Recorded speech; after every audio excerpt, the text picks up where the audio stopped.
Good morning, ladies and gentlemen. Welcome to Burn the Corporate Fiction. Man, we got a lot of stuff going on.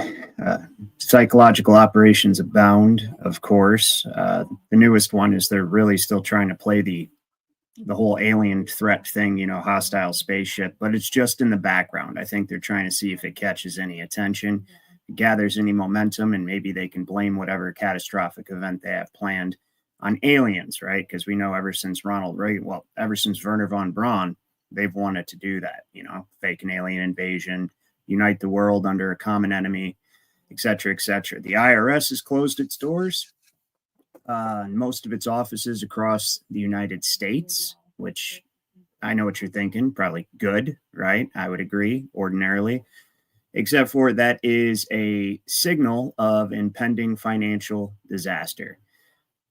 I'll get into why. I am fairly certain it's going to happen this year. I'm not trying to fearmonger just because of one primary reason. They need to implement digital ID and digital currency before AI governance has any kind of enforcement measure whatsoever. And until they get your internet activity linked to your legal fiction, aka straw man, and have computer access to your currency, which will be programmable. Let's never forget that the digital currency is programmable, is what makes it say. They don't necessarily, sure, right now they could shut down your bank account. We've seen it happen. We've seen it happen in Canada. Over in Vietnam, everyone who didn't accept the digital ID, like 40 million people, I think it was, had their, it was a lot. Don't quote me on that. I'm pretty sure, though, that's what it was. They had their bank accounts just eliminated, right? And the government's like, oops, I guess you should have took that digital ID because it would have protected you from fraud and what happened to you. So maybe next time you'll comply, right? Well, they can do that, but once you accept the digital currency, see, they can program it. They can issue restrictions. It offers a unique type of control for the oligarchs who are megalomaniacs and are not happy just being ultra wealthy. They want to rule the world. So we have that going on.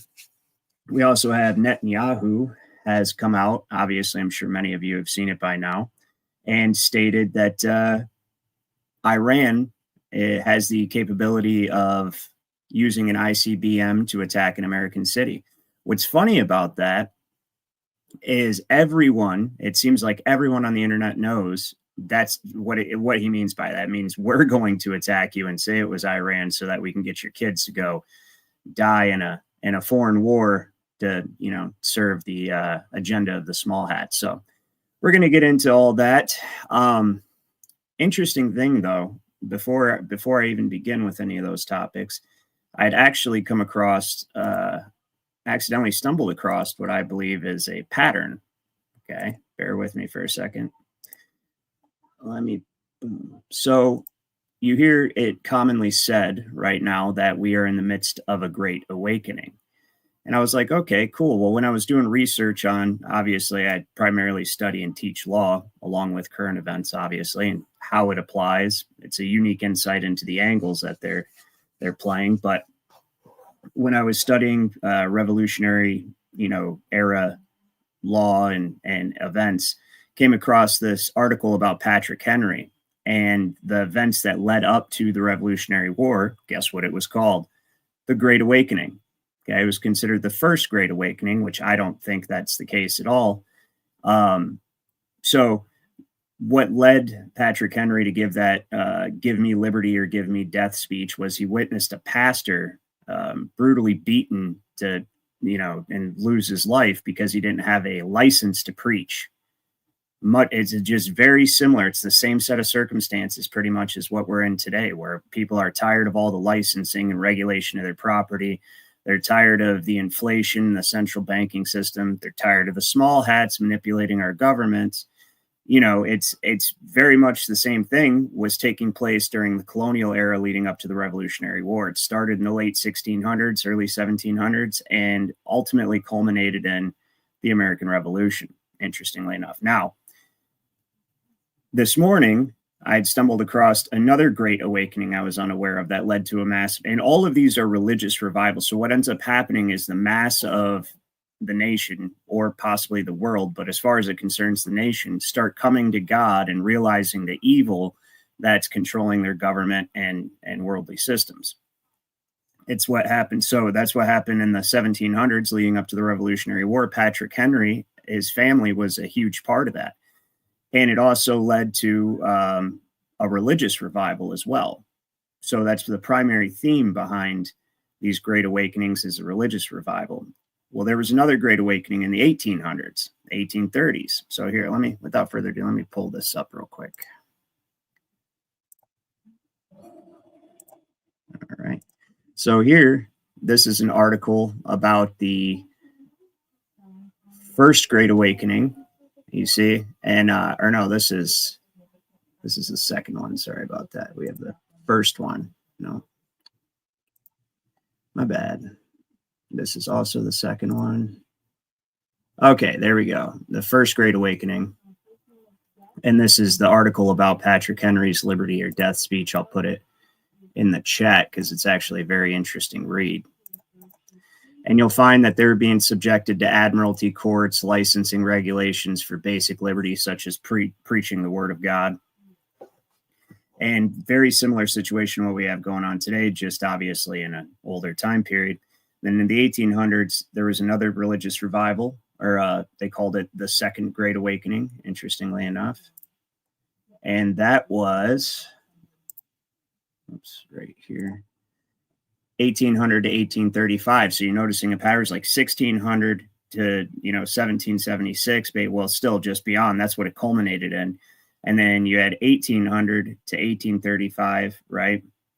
You go back 100 years before that, and you had or not 100 years, but you go back to the time period before that, the 1500s to 1600s. And what was there? The Reformation, a great awakening. I think this is a regular cycle. Just like I said last time on the stream, I think this is a regular cycle that the elite are acutely aware of and are trying to stop from continuing. There seems to be cycles where, mankind casts off the shackles of tyranny, and you have a revolution. Literally, a revolution is to go around and the cycle starts over again, right? Maybe that's why they call them revolutions. Either way, we're definitely in the midst of one right now.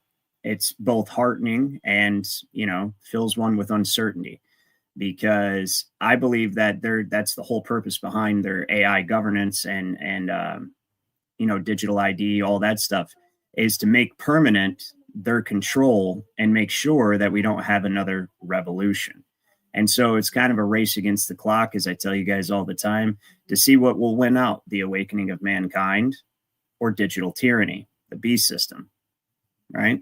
So I have this video I wanted to start off with, but before I do, let's see who we have in the chat. We have Jacob Mendez, fellow jurist. Good to see you. We got Pat, always the first one here.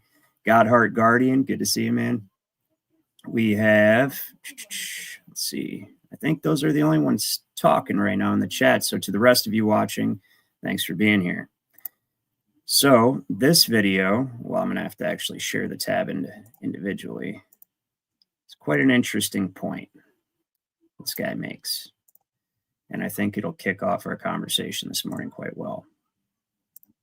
In 2001, they found the perfect enemy, one you couldn't see. And just like that, the Patriot Act shredded your rights in the name of national security. Surveillance became legal, torture became justified, and war became permanent. We didn't just invade Afghanistan, we invaded the future, and we never came back. In 2008, they ran the biggest con in financial history. The banks gambled with your home, your savings, your future, and lost.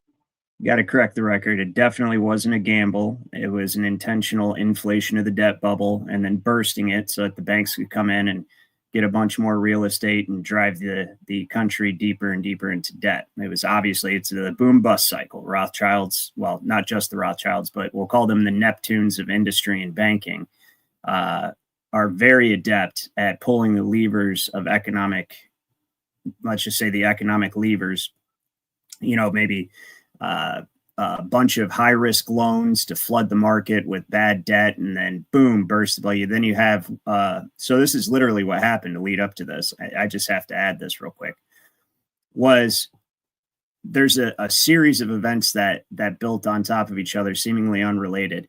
You had Bill Clinton pass the North American Free Trade Agreement, which was a really shitty deal for us. But of course it was, because the whole central banking system, international trade system is fucked. But anyway, so NAFTA allowed auto manufacturers, other manufacturers, to basically outsource their manufacturing to Mexico, which, is obviously way cheaper. And then now there wasn't a tariff to bring your the automobiles back into the country because of NAFTA. So this massive middle class that was built up on primarily, auto manufacturing and stuff like that, there was a brief resurgence of GM revival. I think that was intentional, and that led to a bunch of high risk loans throughout the early 2000s, right? Where, hey, I just got a job at GM, I can afford to buy a house now, right? And so these loan sharks, or whatever you want to call them, loan officers, they knew that they were bad deals, but they were making so much money, well, debt currency, they didn't give a shit. And so they inflated the bubble. By the time NAFTA caught up to the auto industry and everything, they had overly inflated the housing market bubble with a bunch of high risk loans.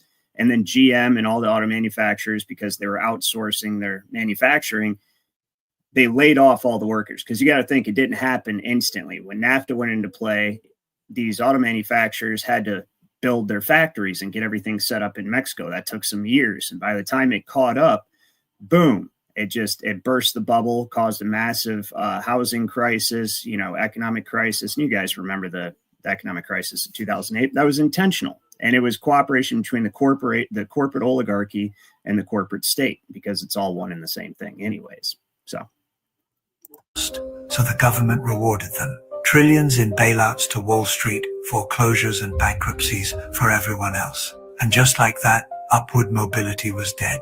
The middle class was taken, and it never came back. In 2020, they shut down the world. COVID, the perfect excuse for a reset. Small businesses were crushed. Gig work replaced real jobs. Stimulus checks gave the illusion of help, while wealth quietly consolidated into fewer and fewer hands. It wasn't about health.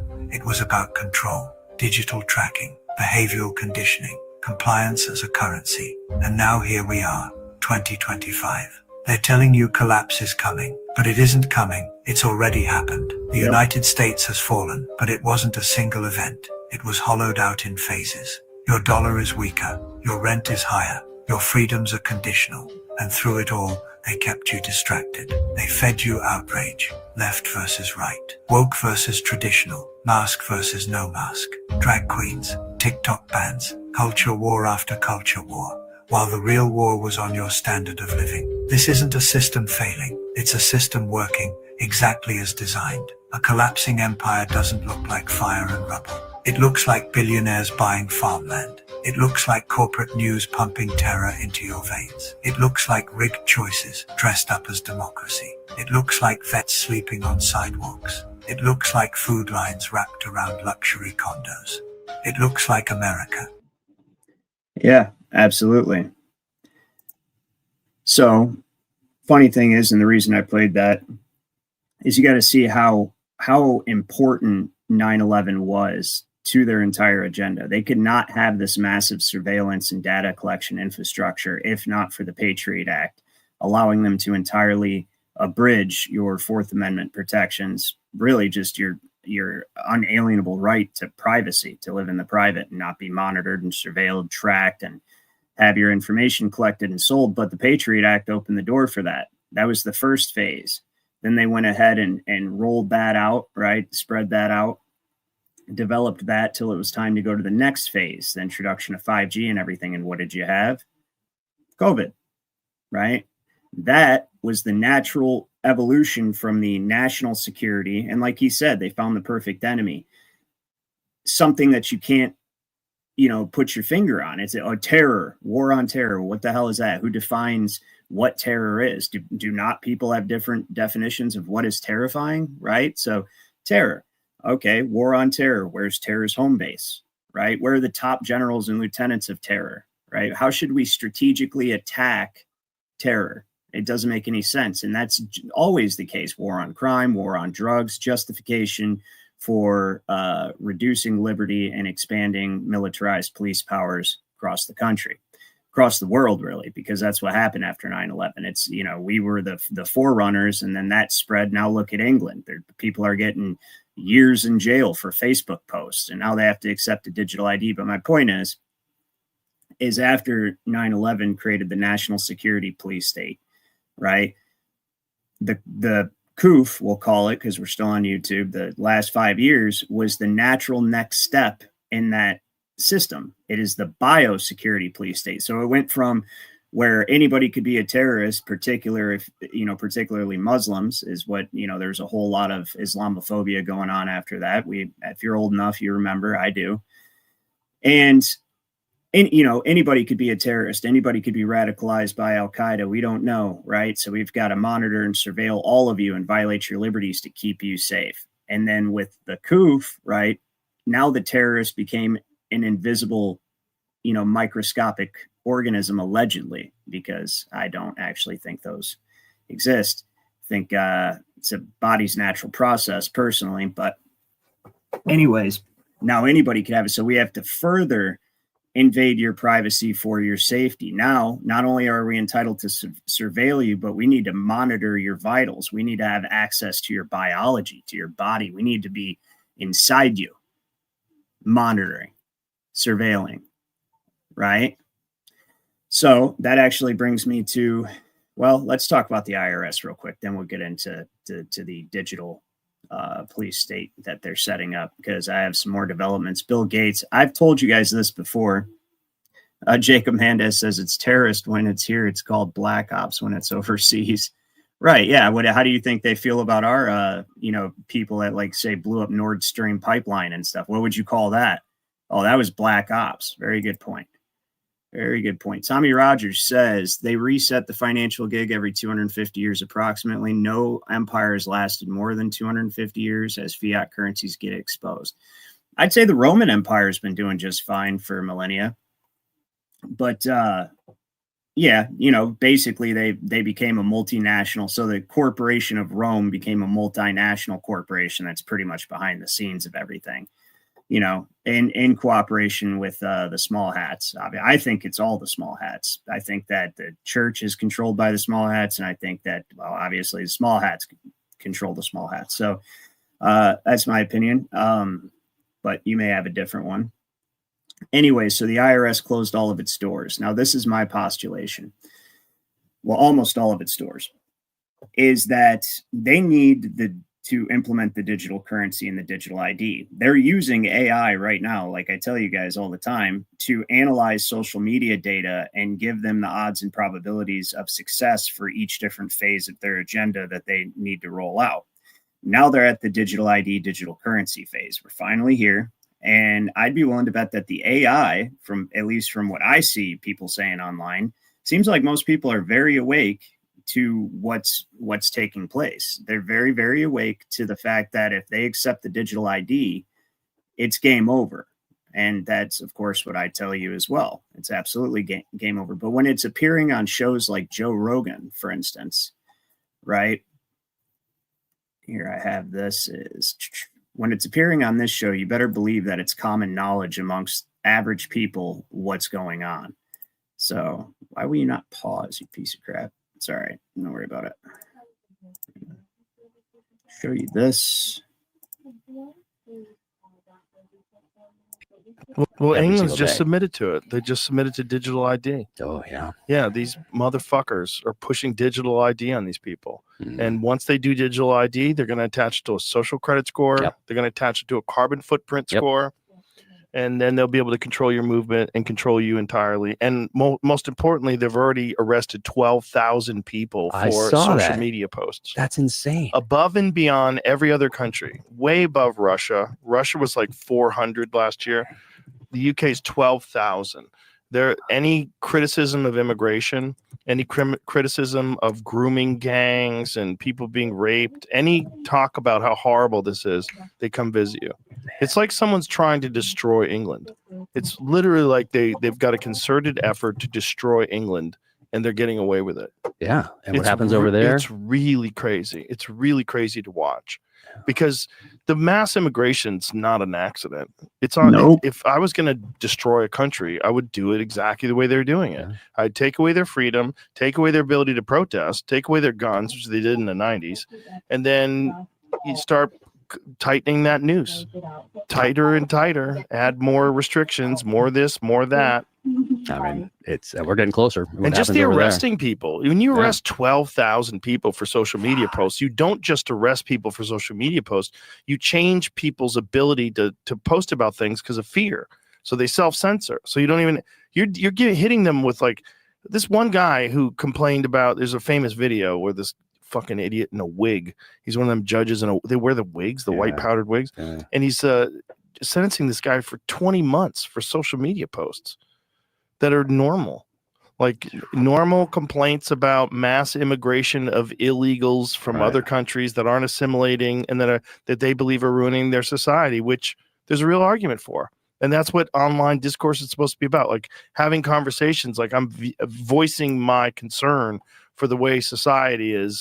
So since I apparently can't pause that for whatever reason, that's the, these guys are masters at using Hegelian dialectic. Of course, the immigration wasn't an accident, and it was set up just like it was in this country. That's why we had such a massive influx of immigration, just wide open borders, because they wanted to put us between a rock and a hard place and say, either you accept this or, you're going to fall to foreign, migration. So, and it's not like you're getting all the fancy migrants either. You're not getting migrants from like Sweden or Switzerland or, any of the developed nations around the world, Japan, right? You're not getting those migrants. You're getting migrants from very impoverished, high crime areas, because they know when they come over here, that's again what they're going to do. They can't work necessarily or do anything, so they're going to commit crimes, and they're already used to committing crimes. And so they wanted to put you in that situation. That's what they're doing over in England. And that's just one part of the Hegelian dialectic. This is why I think the economy is going to implode this year. They know when it's on shows like Joe Rogan, that means your average person knows. That's the most watched podcast in the world is Joe Rogan, right? And people are like, we're not accepting that. So when you try to roll it out, no, thank you. Well, they know that. AI has already figured that out for them by analyzing the data. So what they are going to need to do is they're going to need to implode the economy, right? And if you want to, if you look at how this is going to work, if the government shuts down, you're like, yeah, who gives a shit? But the government is also these administrative agencies. Ever since the bankruptcy and your estate, your property rights were mortgaged and everything was placed in trust as collateral for the public debt. Now these administrative agencies control all of the commerce all across the country. So for instance, any nexus where, and I'm going to show you an example in just a moment, any nexus where the government regulatory agencies, the quasi-government administrative regulatory agencies like the, FAA, for instance, or the EPA, the one everybody knows, DMV, it's an administrative regulatory agency that creates administrative regulations regarding the use of your property, because it's not your property. You're a mere usufruct, right? It's held in trust. It's tied to your Social Security trust, held in as collateral for the public debt. And you're merely the trustee of the entire estate. You have no rights to it. Well, I explain that all the time, so I'm not going to harp on it. But when they are unable to function and give the go-ahead to do various things throughout the country that is required for certain commercial activities, it's going to be a domino effect, right? So first the government shuts down, different departments close all their doors, and then it starts affecting shipping and transportation. It starts affecting the inventories of grocery stores, shelves get bare, et cetera, et cetera. Next thing you know, there's no food anywhere. And because they have defanged society, making you entirely dependent on the artificial womb of society, the grocery stores, indoor plumbing, electricity, all that good stuff, you're entirely dependent on the corporate state. There's nothing there. You know what I mean? So as soon as the grocery stores are gone, most people don't know how to hunt. Most people don't know how to fish. They're not going to be able to, they haven't established bartering networks, which I highly recommend you do.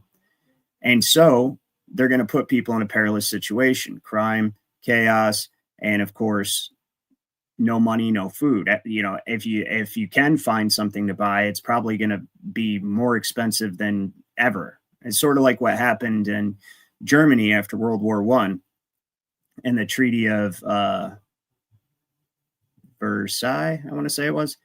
I can't believe I had a brain fart there. But anyways, ultimately what the small hats did was put Germany in such an economic depression that a loaf of bread cost just an obnoxious, like what would have formerly been a year's worth of wages for somebody was how much a loaf of bread would cost. They're going to put you in that position because they know that you won't willingly take the digital ID or accept digital currency, programmable currency. But if that's the only way you can feed your children, they're willing to bet you will. And so there's going to need to be some sort of massive catastrophe like this, some sort of mass catastrophic event, whether it be the Great Depression 2.0, or as Bibi Netanyahu is insinuating, a mass casualty event under the false flag of Iran, which we all know who it will really be. And that's another reason why they hopefully will probably not try that, because I don't think it's going to work for them. So this is this is how I found out that the IRS shut down, because there's been very little reporting on it, pretty much almost no reporting. Is this guy right here, this IRS, his sister works for the IRS, and then he also shows an IRS agent. So if you guys have not heard that the IRS closed most of its operations here in the United States, well, now you know. And that's because the media is intentionally not reporting on it. Say What says thoughts on barter trade with silver during this time period. Well, here, I'll give you guys a little bit of my advice, and you can, you know, who the hell am I anyways, but this is what I'm doing. And what I would do is, yes, you want to get your savings into some hard assets. Here's what happens when the bank shuts down. Okay.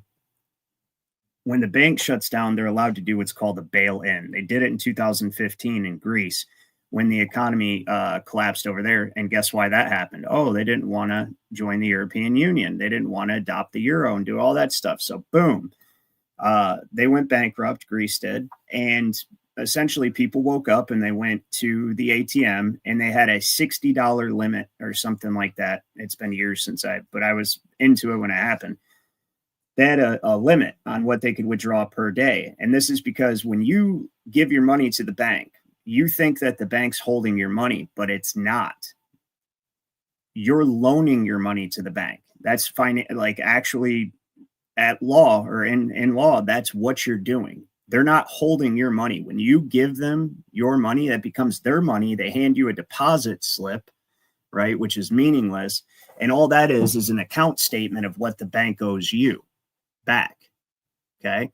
So they're taking your money and it's their money. And when there's an economic crisis, they're allowed to bail in, and they look at it like, if we don't survive, nobody's getting their money. So we need to just take all this money and use it to keep the bank afloat.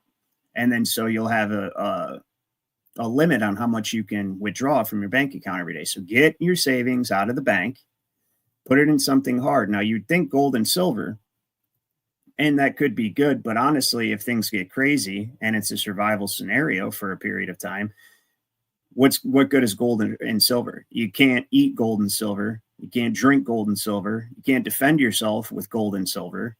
Right. And so you have to look at it like that. That's why gold and silver ultimately only are valuable in a civilized society. They're not actually valuable as something you need to survive.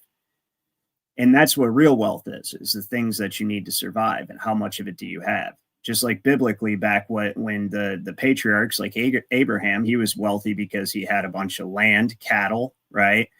Crops. He had what people needed to survive. And as a consequence, he had a lot of servants because they couldn't survive on their own. So they came and subjected themselves to Abraham's will in exchange for place to work, place to eat, place to sleep, etc. See, it's the way the world's operated since the beginning of time. Anyways, what you would want to do is I would recommend getting some ammunition, right? Because ammunition can both be used as currency and to defend yourself. right? Get a common caliber arm, right? Get some arms and a caliber that's abundant, and then get a bunch of that ammunition. And that would be a great way to, because that's always going to hold its value, right? That's just my advice. So, but you do what you want. Also, obviously, food, water. Recommend having a trade, because here's another thing I say all the time with becoming dependent on the corporate state, the artificial womb of society. Rockefeller, primarily thanks to Rockefeller, defanged society, took away all their survival skills and their intelligence, their knowledge of history, by taking over the education system, taking over the medical system, right? And ultimately taking over the corporate system in general, him and his buddies. So say you work at a factory, and all you can do is take this, your job is all day. You take this bolt and bolt it down to a pan, right? Or bolt one thing onto a pan or something like that. And you do that in an assembly line. Well, that's not a skill. That's not valuable. You can't start a business doing that. And I'm not trying to offend anybody, but it's true. You can't start a business doing that. If you quit working for that corporation, you can't go open your own business and say, yeah, I bolt, objects onto pans. So if you need that done, give me a call. It's not going to work. So, and on top of that, usually a lot of these jobs are specific to the corporation that you're working for. Like only this corporation would need something like this, right? So if that corporation closes down, you're fucked. You have no marketable skills whatsoever. So having a trade, right? So, knowing how to fix things, cars, houses, whatever the case may be, knowing how to sew, knowing how to make things with your hands, you need a trade, because people have become far too dependent on the corporate state. And that's why it's thriving and able to manipulate society so easily, because what are you going to do without your grocery store? What are you going to do without your corporate tax plantation that you go to every day and bolt, an object to a pan all day? So something to consider. Check this out if you guys have not seen or heard anything about this yet. So nobody is talking about this, and that's because they don't want people to know. Y'all, the IRS just quietly closed its doors. And the only reason why I know about it is because my sister works there, and she called us to let us know that she just worked her last shift. She told me that they were supposed to stay open till around the 15th or until funding got sorted. Remember, Congress is trying to find a way to fund the government right now. But today, after her last shift, click. They locked the doors. So here I am scouring the internet to find some videos for you guys. I can't find one legit videos, no media coverage whatsoever. I just come across this one guy. He's an IRS agent who's helping his client file some taxes. And the surprise on his look when he came up to the building, find out they were closed, y'all, priceless. So something is going on out there that people don't want us to know, y'all. The IRS just shut down. Good morning. Here's today's update from your super agent Logan. I'm down here at the IRS helping out one of my clients that needs some extra paperwork done, and we're having issues getting people on the phone.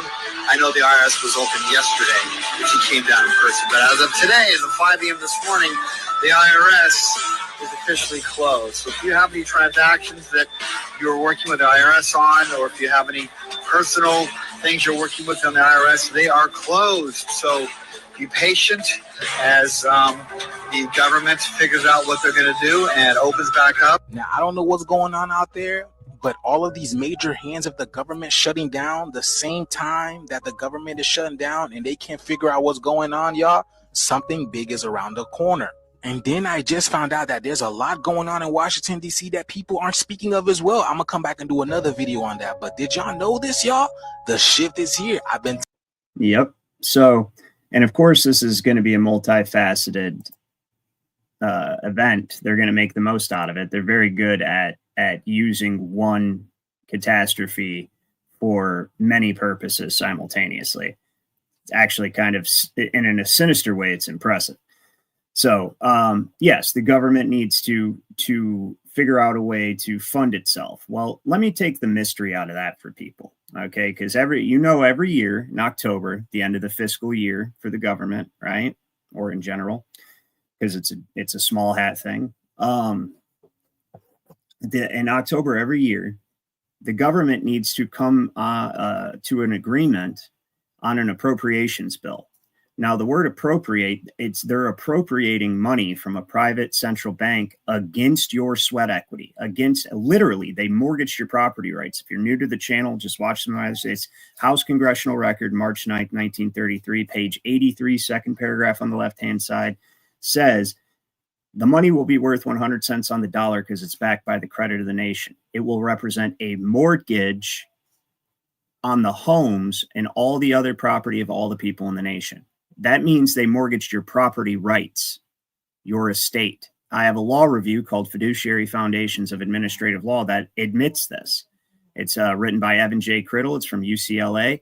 And it admits this. It said that regulatory agencies were endowed with authority to set regulatory policy when Congress and the president acted as proxy settlers for the sovereign people.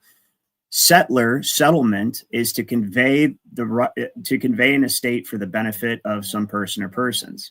This would happen with paupers, which you are considered because you have no access to lawful money, right? You only have debt notes, and your benefit is the discharge of debt, is not ever having to settle a debt like the Bible says you have to, right? Which is, we're all partaking in the same sinful beast system.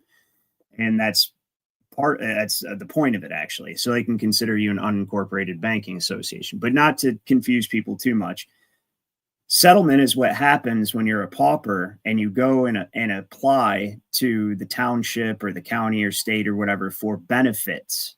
And this is before the bankruptcy. This is how they took people under administration prior to the bankruptcy, because man cannot make law. He can only regulate commerce and property of incompetence under administration. Those are the only things he can give the force of law to that are not law, because he cannot make law. So they figured out a way to reduce everyone to chattel property under administration so that they can then regulate your behavior with statutes, codes, and regulations and enforce them at gunpoint under the color of law, because they do apply to you as if they were law, because you are under administration as an infant pauper and chattel property of your own estate. So when you go apply to the township or whoever for benefits, what happens by operation of law, naturally, and this is in the common law, it goes all the way back to the Magna Carta and before, by operation of law, you subject yourself to the will of the individual giving you the benefits. And the reason being is, and this comes from a common law understanding of how we must obey God's law because we are creatures of God, owe our existence entirely to God. And this is from Blackstone, by the way, not even my words, Sir William Blackstone, Blackstone's commentaries. We're creatures of God, entirely dependent upon God, couldn't exist without him, therefore we're subject to his will. But if you're independent of any other, then you have no rules to follow but such as you prescribe to yourself.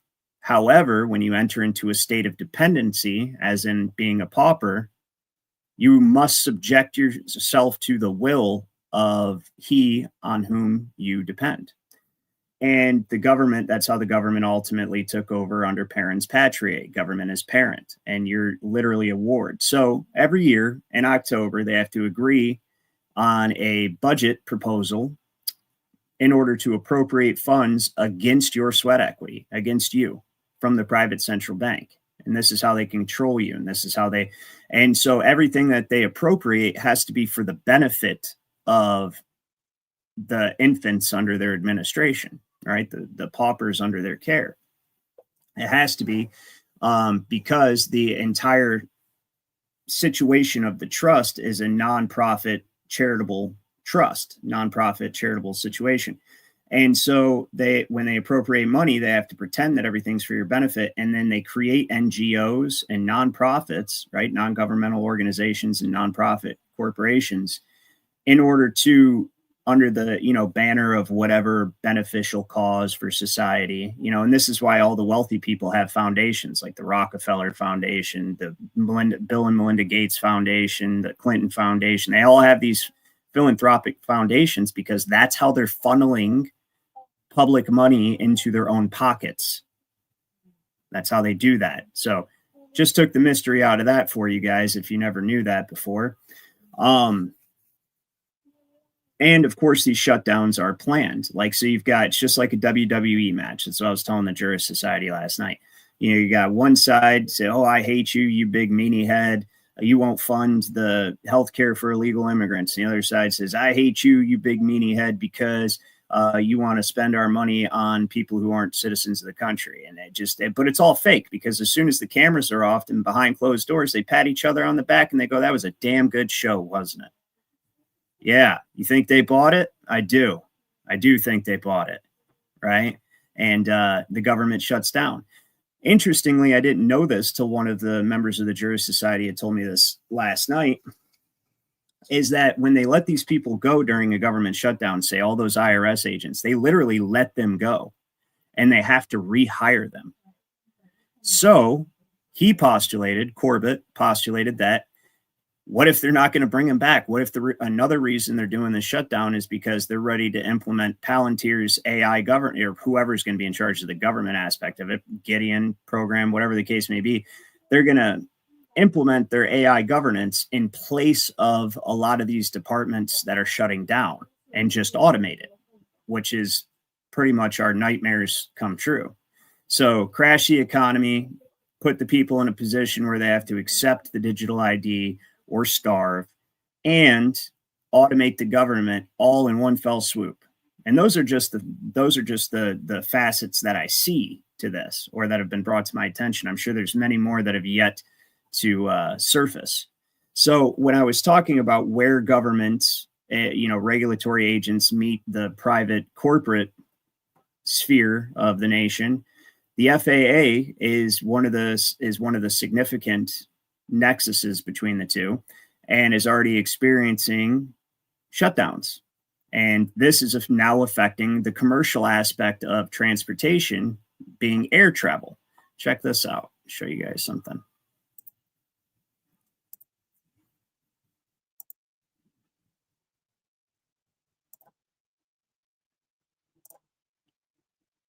The government shutdown just leveled up, and now it's affecting airports and airlines across the country. Planes are being delayed, towers are looking empty, and air traffic controllers are gone. Why? Because they're not being paid. Chicago O'Hare is facing major delays because of ATCs, or air traffic controllers. You know, the ones that are guiding the planes in and out, telling the planes where and where to not go. Yes, those people are not getting paid, so they're not showing up for work. Even the Burbank Airport in California had to shut down because no one came into work. I just gotta say, I love the sinister music he's got in the background. That's hilarious. You know, he's like, oh, the world is ending. And I'm not fear mongering by showing you guys this stuff. I'm just prepared. Hey, this could not even happen. Maybe too many people are aware of it and they change their mind, right? And they're like, oh, we can't do it. Nobody will buy it right now. We'll have to wait till next year. It's all we can really hope for, right? This governmental shutdown is having a compound effect on everybody. News right now at O'Hare, where the ongoing government shutdown could lead to flight delays. The Federal Aviation Administration says O'Hare has been hit by staffing shortages with air traffic control facilities and towers, and there could be delays due to those staffing shortages this evening. Controllers are considered essential workers, so they must work during the shutdown, but they're not getting paid. To make sure we have air travel safe and controllers focused, not on their mortgages, not on the next paycheck, not on food on the table, but actually on making sure you and your family are safe. I'm sorry, that's retarded. Did you hear what that guy just said? He said, we don't want you to focus on how you're going to feed your family or where your next paycheck's coming from. Just keep doing your fucking job, right? Don't worry about why do you need to get paid anyway, huh? That's selfish. It's very selfish of you to not be the government's bitch unpaid, right? Burbank Airport in the Los Angeles area was forced to close its air traffic tower yesterday because it had 0 controllers on the job. So let me get this straight, Mr. U.S. Secretary of Transportation. You don't want the workers to focus on their next paycheck. You don't want them to focus on their mortgage. You don't want them to focus on how they're going to eat. Yeah, you get the idea. It just pretty much reiterates that. But yeah, so it's already shutting down airports, right? Because there's no air traffic control. That's all government. So if government can't appropriate funds for the benefit of you flying, you know, letting their tax chattel fly around the country, then it's going to shut down, right? So Very interesting. I'm very interested to see which direction this is going to head. And you guys let me know what you think of the IRS shutdown and stuff in the comments. But we're going to move on to the next topic here of discussion that I wanted to get to this morning. And that's good old Netanyahu is telling everybody that Iran has the capability to attack cities in the United States. And we all know what that actually means. Unfortunately for Netanyahu, everyone knows what that means, and they're not afraid to say what that means. What that means is that most likely we're going to experience a mass casualty false flag attack, if it even actually happens, right? It could just be an entirely staged event. We know they do that a lot. Charlie Kirk, right? And nobody, it may, actually be hurt, but they're going to desperately try to get us into a war with Iran. See, they hope to already have us in a world war by now. And it's not working. People are like, dude, we're not going to die for, small hats in the desert, man. We're not going to do this. We're not going to fight rich people's wars, right? Because that's what it is. The rich people don't fight the war. They just start them, sit back, and watch everybody, kill each other. So people are hip to it. They're not going for it. It's much like October 7th. I found this interesting video on October 7th. It's actually a collection of short clips. I think you guys will appreciate it. But, the tragedy of October 7th, YouTube. It was really, listen, this is a baseless, I keep forgetting I'm on YouTube. It's a baseless conspiracy theory, YouTube. And what I'm showing these people, the kind of misinformation that's out there, just floating around, because we need more censorship. Right, guys? Wink, wink. So look at this baseless misinformation right here. Everyone knows that what happened on October 7th was an Israeli setup. Everyone knows. What? Look at him smile. So are you saying Benjamin Netanyahu deliberately boosted Hamas to try to prevent a Palestinian state? Yeah, sure. He deliberately and systematically even told on record, whoever wants to avoid the threat of a two-state solution has to support my policy of paying protection money to the Hamas. So what we did, with the permission of our Prime Minister, is to let Qatar to transfer a huge amount of money in cash, probably more than $1.4 billion. By doing it, we increase the power of Hamas. But I think some questions need to be asked. Was there a stand down order? Was there a stand down order? 6 hours? I don't believe it. Did somebody in the government say stand down? That is a legitimate non-conspiracy question. The whole country is the IDF. The whole country is. הייתי לוחם במחלקת מרגמות בגדוד 13, גולני. פתאום עולה בקשר בהודעה מוזרה. כל התחנות, לא יודע למה, לא יודע איך, משהו בסגנון הזה. אין סיור בגדר עד 9 בבוקר. Right, I've shown that one before, but that's basically his IDF testimony that, hey, we were told to stand down on October 7th. So it's interesting misinformation, right, guys? That's just for entertainment purposes. But the interesting thing about that is these guys are having a lot of problems. So I want to talk about something, all right, that it occurs to me because of how well I actually know the law, and I'm not pat myself on the back or anything. I worked hard for years to wrap my mind around how they do this stuff. And I actually know and can explain simply how they've enslaved us, why you have to pay for permission to use your own property. And I do so all the time. But it always goes back to the small hats. So I've seen theories that the small hats today are not the small hats of the Bible. They're not the ones, it's that these people are, I see Tommy and their Rodenites or whatever the case may be, that they went by different names all throughout history. I thought they were the Babylonians, right? But they were during the captivity in Babylon. That's where they picked up the Talmud and everything else. But the more I think about it, especially how they manipulate God's law to set the system up, and they really do. They know the rules of energy exchange. They know the law of this existence the way it's designed, and they know how to manipulate it. So then I start thinking about the Israelites in the Bible and how they constantly disobey God and just do the wrong thing. Every time they're given the opportunity, they do the wrong fucking thing, right? Every single time. You know, in the desert, worshiping the golden calf, when Moses is up getting the 10 Commandments, comes back down, you know, always doing the, you know, worshiping Moloch, so maybe these are the same ones spoken about. And it would make sense because of their knowledge of the law. And they were the original lawyers, and because they know how to manipulate it in such a way that they can essentially lawfully enslave you. And it's what they've done throughout every society all throughout history.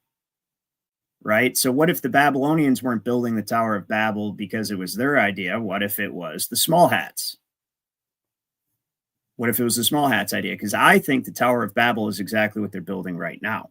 I think it is a one world trust allowing men to replace God and supplant his divine jurisdiction with a counterfeit equity jurisdiction controlled by man, because that's what they've done so far. And that's a great analogy for reaching heaven, right? Is trying to make a worldly kingdom of trust indenture. So they know how to manipulate financial situation to create an entire nation of debtors, right, under a trust indenture. They know how to so let me explain this. It's dependency. It all comes back to the fundamental thing that subverts your free will is by making you dependent on someone else. You have to be independent of all others to be free. You have to.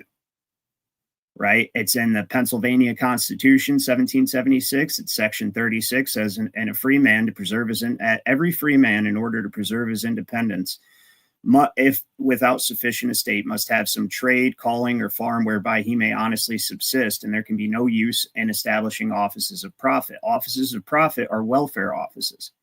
Okay, so historically, and even all throughout England, all throughout the Middle Ages, these when someone's taken under administration for being incompetent, the administrator is allowed to take a fee from the state under administration for administering it. They also have the ability to sell the property. Everything they do has to be done for the benefit of the individual under administration. And this all comes back to free will. Free will is the foundation of law. Free will is the foundation of property ownership. It's the foundation of everything, because property is the ultimate realization of your will. You will something to become yours to serve your will. Your choice in property, the way you acquire it, all of that's determined by your personality, right?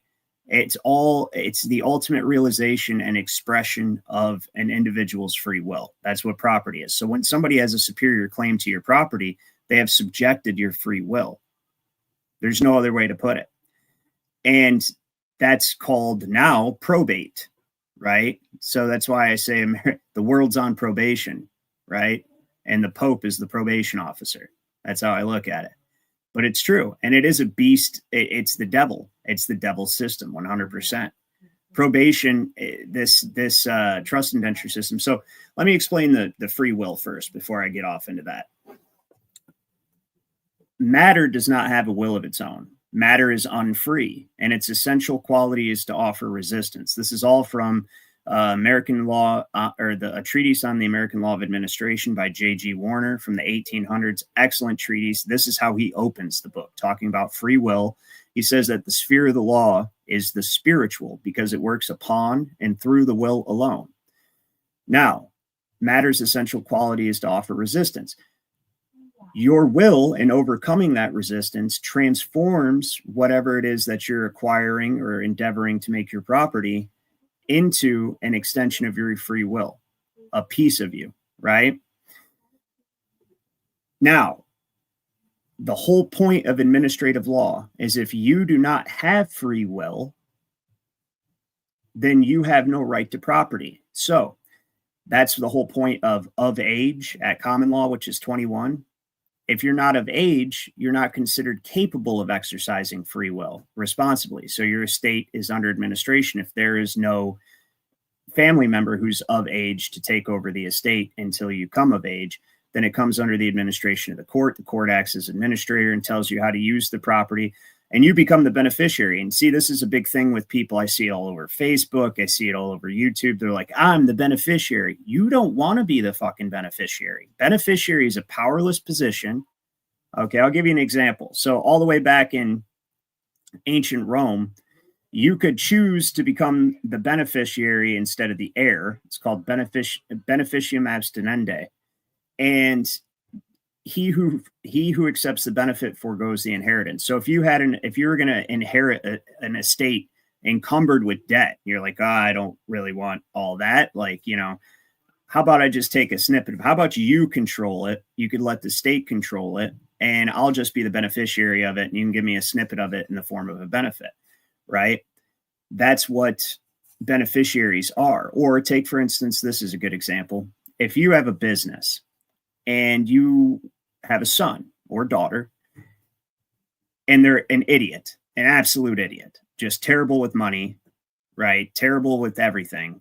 And you're like, I worked all my life to build this business. There's no way I can hand it to, little Jimmy. Little Jimmy's going to run it right into the ground, smoke it up, right? But I love little Jimmy, and I want to make sure Jimmy's taken care of. I made this business for Jimmy in the first place. I didn't know he was going to be an idiot, right? So what you could do is you could create a trust for Jimmy, make him the beneficiary, okay? And then set the terms of the trust for him to receive a benefit regularly throughout the rest of his life from the profits of the business. You could do that. Now, why did you do that? Why did you make him the beneficiary? Because beneficiaries have no power. You are the beneficiary, right?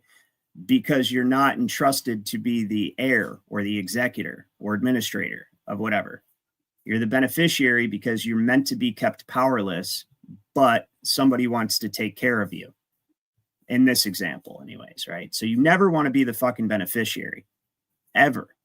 And that's why, like I said, they appropriate money against your sweat equity, against your property rights. So everything has to be under the guise of being for your benefit. This is why they call our prison system corrections. It's the Department of Corrections. Being corrected is a benefit for the wayward pauper, okay, that is misusing the trust property. And this is what traffic tickets are. They create an attachment to your estate. So when they mortgaged all your property in 1933, they mortgaged your property rights. Necessarily, right after that, they had to create a public trust, which the Pope, the Holy See, backs the public charitable trust. They historically always have. That's how you know that they're behind it, because their responsibility is actually over the poor and the incompetent. They always historically in England took care of that stuff. They came under parish jurisdiction. Welfare came under parish jurisdiction. So, anyways, they had to create a public trust after they mortgaged your property rights. So they did the Social Security Act. Social Security Act created the Social Security Trust, which is the public trust. And you were issued a Social Security number. Well, your ancestors were. Now, the purpose of this was to be able to tie all of your registrable property. And what do I mean by that? I mean your important property that's like an asset, right? That is holds residual value, such as land, automobiles, boats, all that type of stuff, right?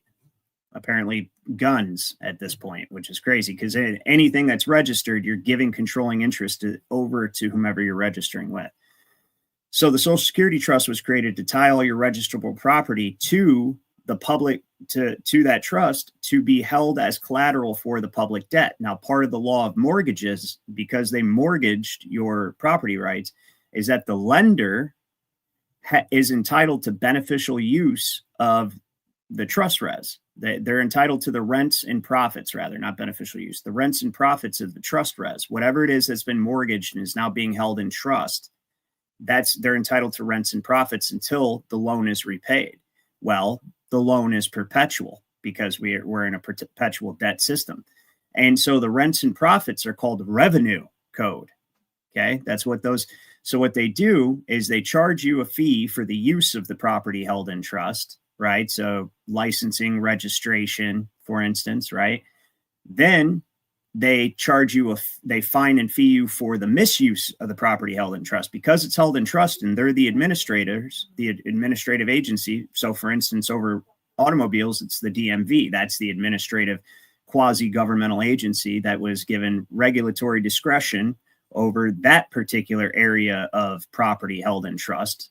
And that, so they created the motor vehicle code. Now, the purpose of the motor vehicle code, it's a revenue code. And traffic tickets are essentially taxes. And what they do is they're telling you how to use the property held in trust as collateral.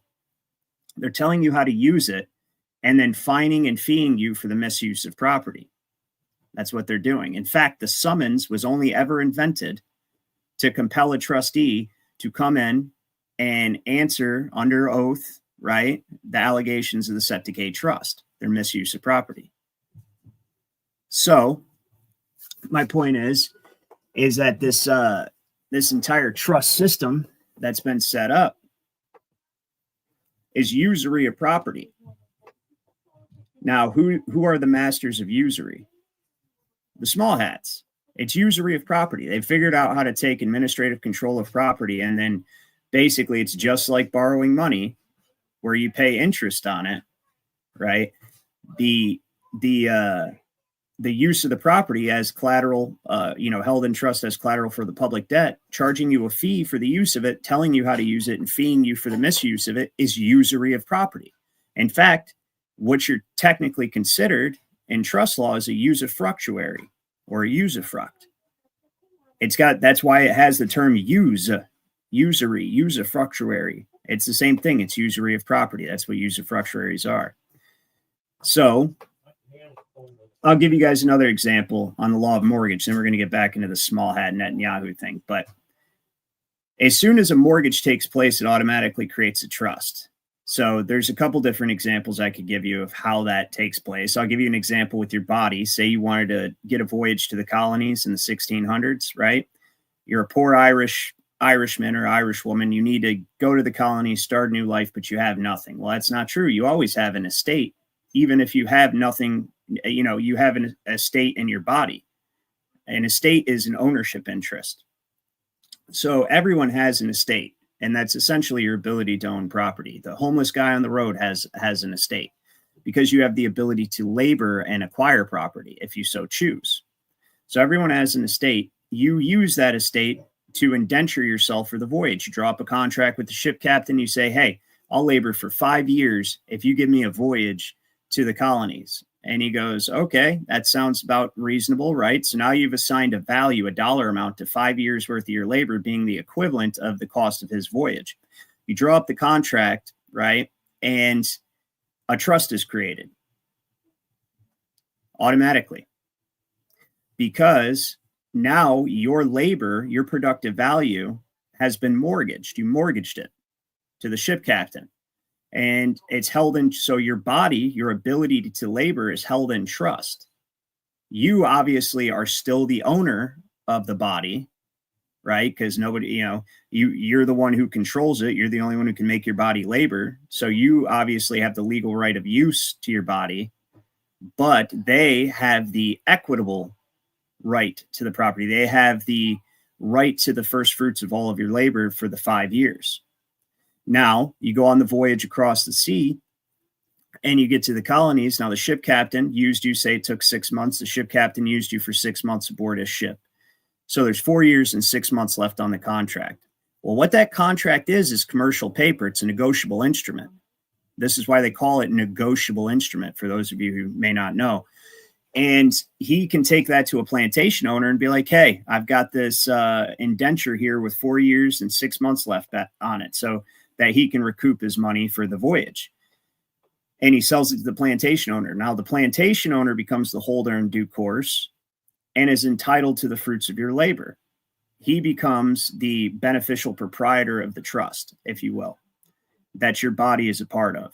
So that's the same thing that's going on here today when Congress mortgaged your property rights, except for there's no 5-year end date. It's perpetual, everlasting debt, permanently. And even old Trump, he wants to end the Fed supposedly and create the new Treasury dividend dollar. But the issue with that is the asset-backed Treasury dividend dollar. Guess who the asset is? Still you. You're still held in trust as collateral. Now it's just not to the Federal Reserve. It's to your state or whoever ends up controlling the currency, right? Which he talked about giving it to the states. That's why they want to go that route, so they don't lose the regulatory authority to control your behavior and your use of your property. That's why they do that. Okay, so another example, and then we'll get back into the small hat stuff. But say you mortgage a farm, okay, and for a loan. So now you're still the legal title holder of the farm. It's still technically your farm, but for all intents and purposes, the mortgage acts as a complete transfer of title to the lender while the loan is outstanding. And he's entitled to the rents and profits of the farm while the loan is outstanding. So that means everything that you grow on the farm, that's profit, that isn't used to sustain the farm or sold. Everything that you is grown on the farm goes to the lender. So the farm is held in trust. Now the lender's not going to come down and work the farm, so you're still going to use the farm. You're still going to work it. But when it comes time to harvest, the lender gets the rents and profits. Okay? So I hope I clear that out. It's exactly what Congress has done to you with the Federal Reserve. Exactly. And they never needed to write all that I just explained down about mortgages, because that's how law works. When we became independent, we didn't create a new law. In fact, no nations have created a new law, because man cannot make law. There's just always, when the nation forms, there's the common law. The first compacts are made at common law, and then gradually through contract and presumption and et cetera, and trust arrangements, you get removed from law slowly over time by these insidious small hat pieces of shit. And the next thing you know, man's just arbitrarily telling you what you can and cannot do, what you can and cannot buy, and how you use all of your property. So we didn't create a law. Law builds on itself. We continued using the common law, with the major change of us not having a king anymore and us being the sovereigns, and here in the Republic. That was the only thing that changed, but we didn't create the law. So the law of mortgages is ancient. It's called the ancient system of pledging, as what's his name? Colonel Mendel House said, right? Edward Mendel House, who is the advisor for Woodrow Wilson, well, the handler, really. He was the one entrusted by the Rothschilds to make sure that Woodrow Wilson instituted the Federal Reserve and did everything he was supposed to do, entered us into World War I and all that good stuff. That was Mendel House. He said that we're going to use the ancient system of pledging, right? Well, he says soon every American will be required to register their biological property, and we'll use the ancient system of pledging and hold the security interest over them forever. The ancient system of pledging is mortgage. It goes all the way back to ancient Babylon, goes all the way back to ancient Persia, Greece, right? So they don't have to write this stuff down in any kind of legislation, because it's a given that that's how this law works. When you mortgage something, this is how it goes. It's ancient, it's established. It's pretty much, I mean, you could call it a form of common law, because it's so ancient from time immemorial and established and insidious. This is how Rome turned its citizenry into chattel property, and that's how Roman civil law, it's all equity. Because what happens is the Caesar, and now the Pope, just creates a massive trust and then assigns different trust positions in it. The role of citizen's a trust position. It's a fiction, right? So just thought I would give you guys a little extra information on the law of mortgages. I hope that helps out. But this right here, the small hats have some serious problems. So, and they are the ones who created the system. That's what I mean by they know how to manipulate these unwritten laws, God's laws, and invert them to turn you into chattel property and control you. They're masters of it. And that's why I say, but historically, they've always went against God too. That's a fact. Historically, all throughout the Old Testament, there's nothing but God having to smack them upside their head left and right, because they're constantly doing exactly what they're not supposed to do. every single time they're doing exactly what they're not supposed to do. All right, check this out. This is hilarious. If you're just listening to this, if you're at work or something, this might not make sense to you because you're going to hear the guy talking about one thing, but you have to actually watch this video because what he's showing you, something entirely different.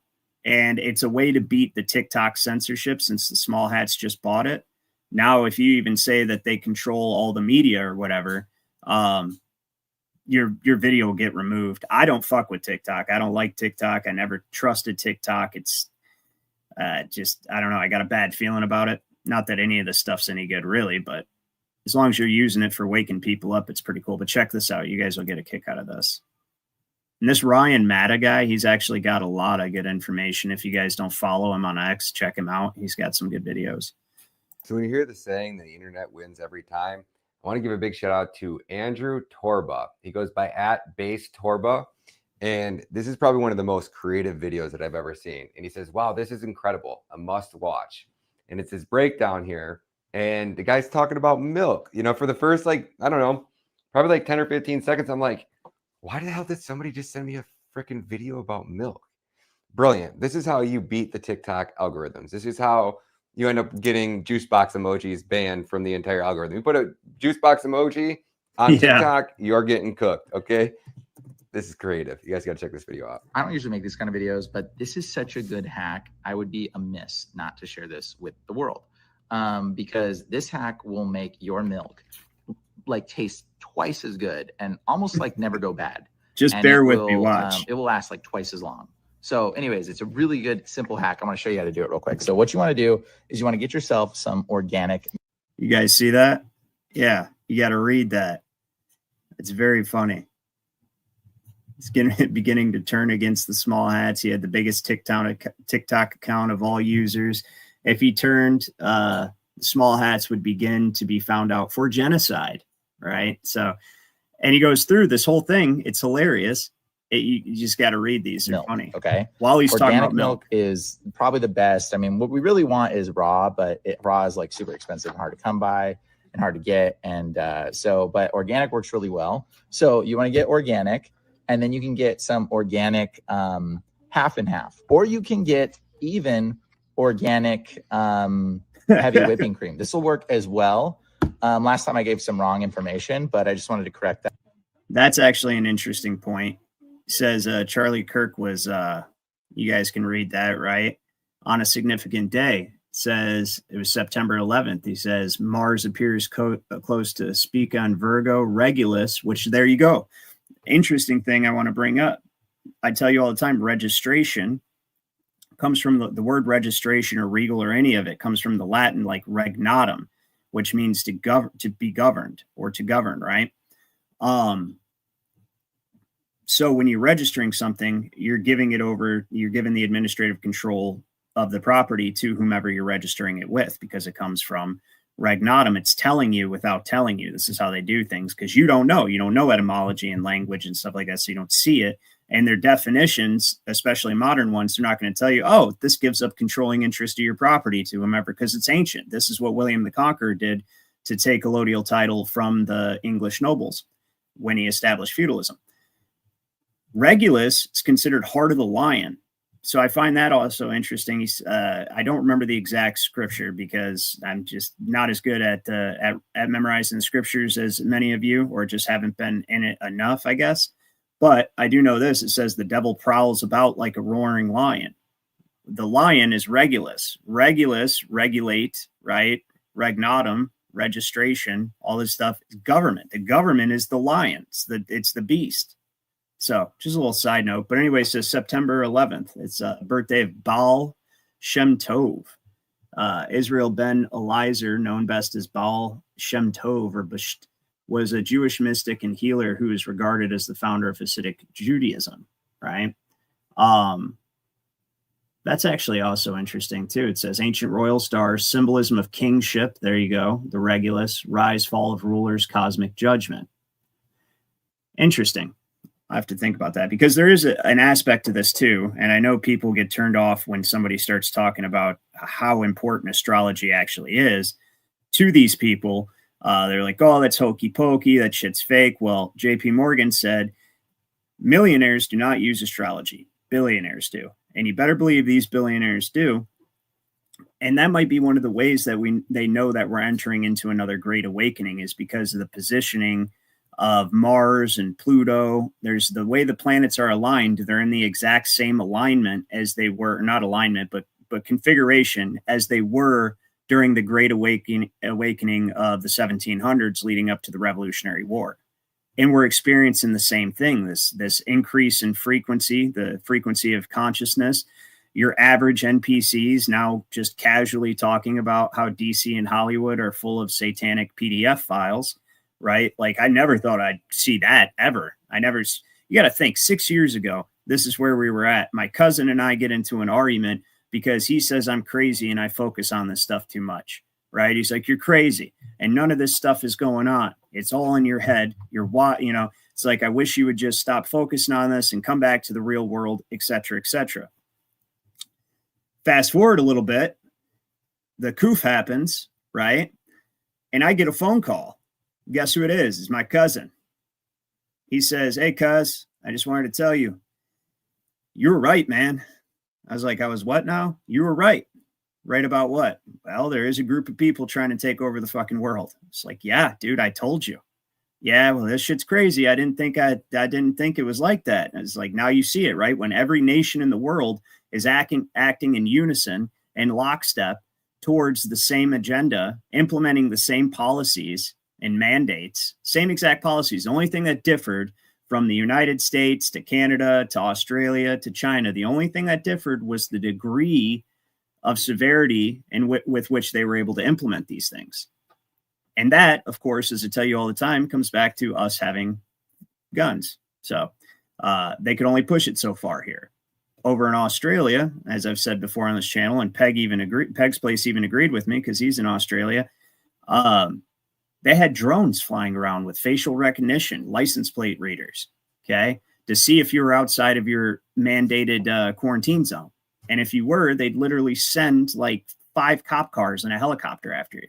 I seen it with my own eyes. There's this, it was on the news over there. This couple had just honeymooned, or had just gotten married, and they went on a honeymoon outside of their zone. And they literally sent like 10 squad cars and there was a helicopter. Why a helicopter? Like, these people were mass murderers or something, right? Just for leaving the quarantine zone. This is the future they want for you. Make no mistake. Do not trust the plan. The white hats are not coming to save you. You have to save yourself. Okay.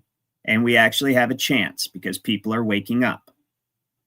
And I'm sorry if that offends any of you and you follow the Q thing and you're smoking the hopium. Because the Q thing, I'm 99% sure is a Mossad psyop. Mossad controls 4chan, 8chan, all that stuff. And so they're like, okay, we've got this group of MAGA supporters that are really, kind of in tune with what's really going on, more so than the average MAGA supporters. And we need to, what would you call that? We need to appropriate the movement, basically. We need to co-opt it, right?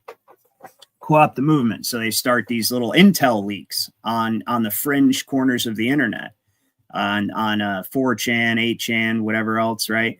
And so these people that search the dark web for information you can't find on, the censored web, start coming across this stuff, and they think they found something. They got the inside scoop, right? Hey, there's actually a coup going on in the government against the black hats, or whatever you guys call them. I don't know. And there's secretly a bunch of military and intelligence people. Like, give me a fucking break, dude. And especially intelligence agencies. The intelligence agencies were all created by occultists, very, very dark occultists, with the express intention, well, not express, with the implicit intention of figuring out how to engineer you into mass slavery. Just look at the projects they were behind. Gladio, MK Ultra, Looking Glass. I mean, they're trying to figure out how you're going to respond to certain stimuli and manipulate you into accepting the New World Order. It's the only reason intelligence agencies exist. They're not to spy on other countries. They all work together. If you can't see that right now, just like Bibi Netanyahu, he says if you're for Israel and you're for Israel's future, then you'll support Hamas. What? Well, when you think about it, it makes sense. If you can see that they're using Hegelian dialectic over and over and over and over and over again to synthesize antithesis and thesis together into their agenda. They say taking guns, for instance. They want to take your guns. I'm sure many of you are hip to this. They want to take your guns. So what do? They pull at the heartstrings by attacking the vulnerable schools, right? But maybe the first couple were actually real, and then eventually they figured out they don't even need to attack the schools. Probably 9/11 clued them into that. They really think that 3 towers fell from 2 planes. They don't even know about the 3rd tower. They don't. How could they not see it fall? For years, nobody went, even me, myself included. I never knew about WTC 7 until probably about like 2016. And I was like, oh, there was a 3rd tower. I mean, that was conspiracy theory right there. What do you mean there was a 3rd tower? You could literally walk up to people and say, yeah, there's a 3rd tower fell, right? And they'd be like, oh, that's a conspiracy theory. Now there's just video footage of it. So they figured out that people would just believe whatever they seen on TV is what happened. And they stopped even actually carrying out the attacks at all or winding anyone up. Sometimes they did. Like, so take the Buffalo shooting, for instance. They needed to get rid of Aaron Salters Jr., so they had some for those of you who don't know who Aaron Salters Jr. is, he was a retired police officer who became a security guard who invented a car that was powered entirely by water. And that just so happened to be one of the people shot in the Buffalo mass shooting. How convenient is that, right? So sometimes they do it, but most of the time they don't even have to actually do it. And they're pulling at the heartstrings. They create the problem. They use their mockingbird mainstream media to control the reaction. This is how you should feel about it. You guys remember, 6-7 years ago, people didn't think for themselves at all. It's much better now. Still, a lot of them don't, but much better now. But people didn't think for themselves at all. They watch the news so they know how they should feel about different important topics that they were too lazy to actually look into themselves, but may come up in casual conversation. They just regurgitate the mainstream talking points. You bring up some hot button issue, Afghanistan or whatever the case may be. They're just going to regurgitate the mainstream talking points that they've seen on the news because they think it makes them sound intelligent. And that was inculcated in them. That was cultivated in them throughout public education, which is mass indoctrination. That's what that is. You think about it, you're not taught to think critically. They don't go, you'll never see a question on the test that says, why do you think the Civil War started? Based on your research, why do you think the Civil War started? You'll never see a question like that. You'll say, what was the cause of the Civil War? And there's one right answer in school. Just one right answer. That's Rockefeller education. So what is that teaching you? They don't teach you to think critically. They teach you how to regurgitate talking points and false and jaded history and information. So there's no questions that are, what do you think or why do you think? It's what is, what does, why is, what did we tell you happened is basically it. What did we tell you happened? Repeat it back exactly. You're an all-star. You can regurgitate everything I jam into your little cranium, right? You can repeat it all, but you start to question the system.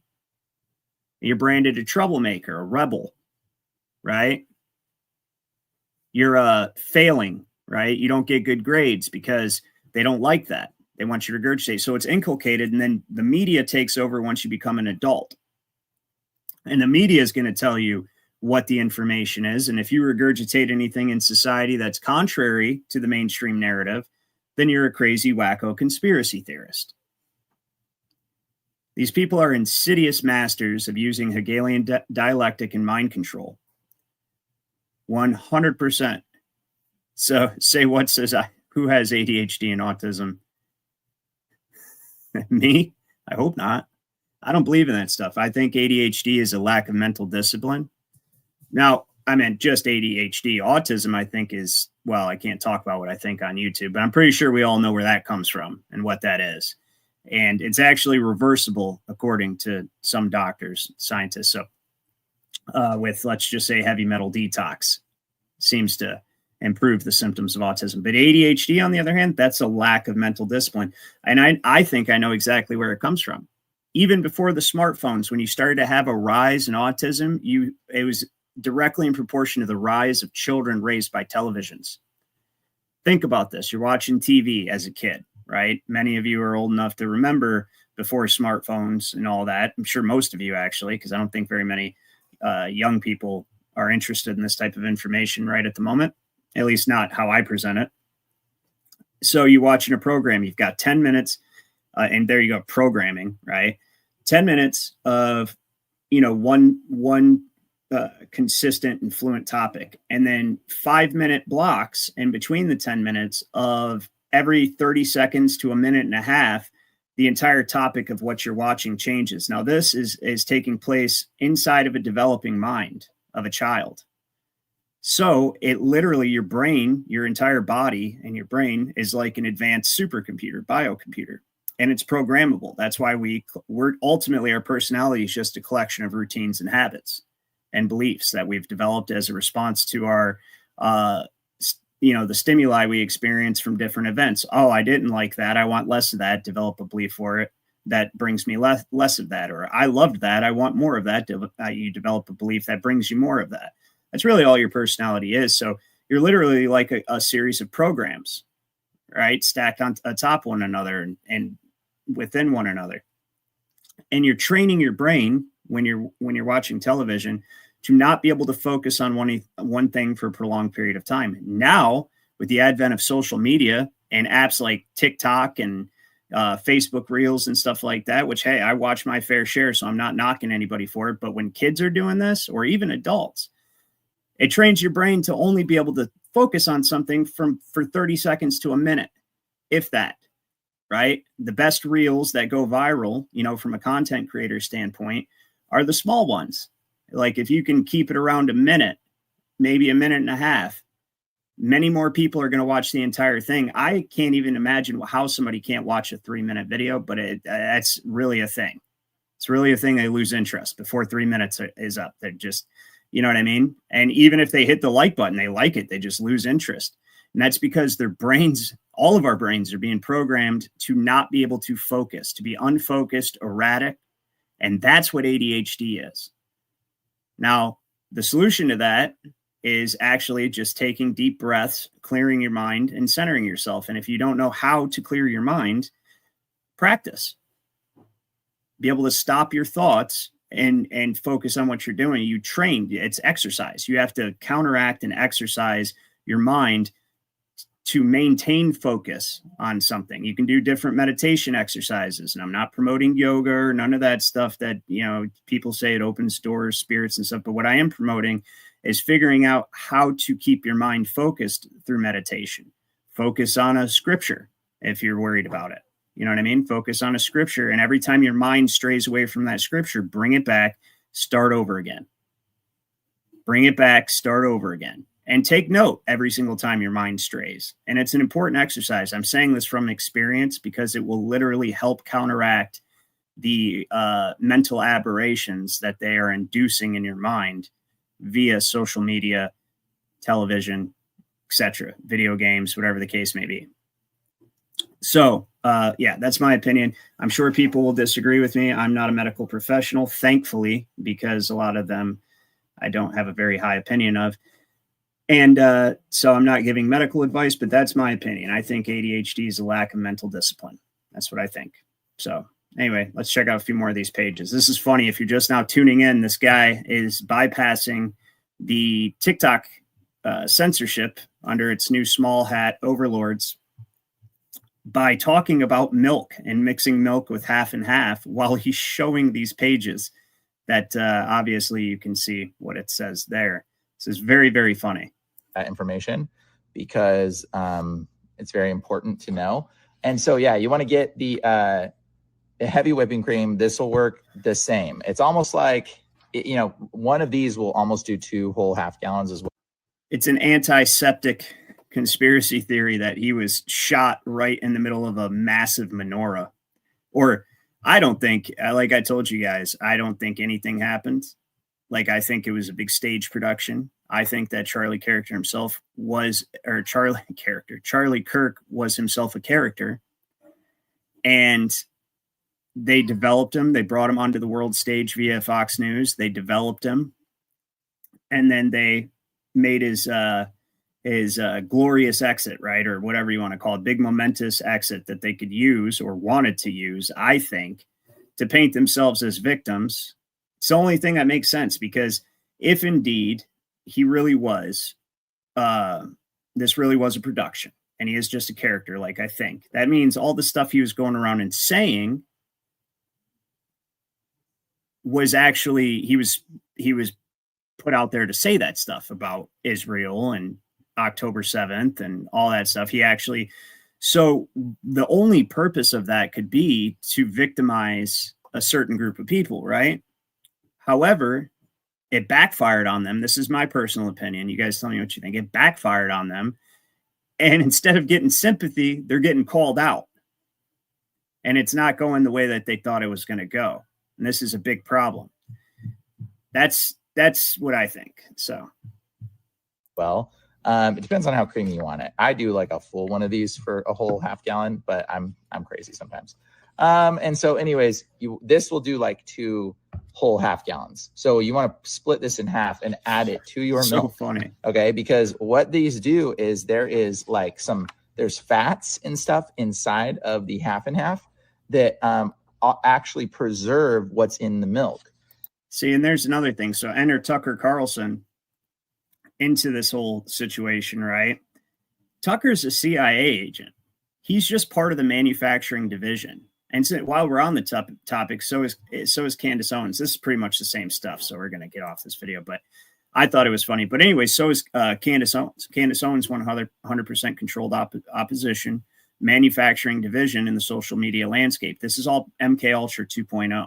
That's what this is. This is instead of what they're doing, like Tommy Rogers in the chat said earlier, dopamine hits off your various social medias. They're manipulating. Not only are they giving you dopamine hits and releasing a bunch of hormones in your mind to induce different emotions, they're figuring out how to turn those emotional triggers into levers so that the AI can put you in whatever mood it wants to, whenever it wants to. And if you're able to be radicalized, they're going to radicalize you so that you can be one of these ass clowns out there on either side, whether it be right or left. That's really just the fringe minority of either side, right? But it's blasted everywhere. Like that's all the other side consists of. You know, you either got the redneck racist MAGA guy, right? Is your standard idea, when most people that are MAGA are not like I'm no fan of either political party, so don't mistake what I'm saying. But either side I don't stand for. But most people who support Republicans or MAGA are generally decent people. They're just normal people. They're not like the fringe, crazy, radical, racist guy out there that they'll show you on the media or news if you're a leftist. Then if you're on the right, they show you the crazy blue-haired or pink-haired, non-binary, transgender liberal, right? So, and that's still a fringe minority of, now leftists, I disagree with a lot of their, because it's communism. That's what leftism has always been, is communism, right? But they're still just normal people. They just don't know the law or economics very well, so they have shitty opinions on how things should be run. But they're just normal. They're not the super crazy ones. The crazy ones are very fringe on both sides, but that's all you see, and that's part of the MK Ultra 2.0. It's very, very important to figure out exactly how you respond to these different sets of stimuli in order to be able to manipulate you into compliance. So this is a good example of what I was talking about just now. Actually, I'm glad I came across this right now, because this illustrates my point very well about how they show you the fringe of either side. And you guys tell me if you agree or disagree.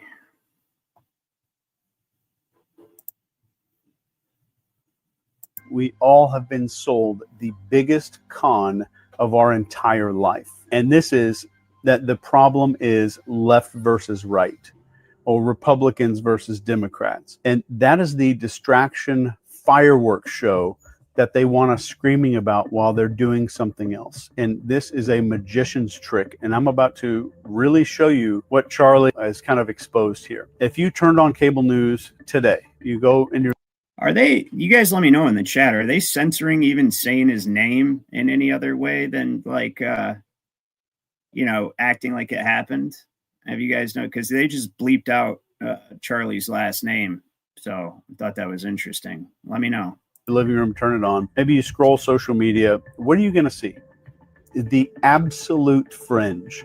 They're going to show you the loudest, dumbest, most cartoonish people from the other side blasted in your face 24/7. You're not being shown your neighbor or your coworker or the mom next door who votes differently. You're being shown a bunch of professional lunatics that are handpicked to make you think one thing. And the one big thing that they want you to think is, oh my God, these people are insane. They are the enemy. That's the reason that we're going downhill. And none of this is an accident. This is word for word textbook psychological operations. And military psyops manuals literally describe how you isolate a target audience, then you pump them full of a bunch of outrage. You create a tribal us versus them identity. This is straight out of a psyops textbook. So why would we want to do this? Or why would psyops want to do this?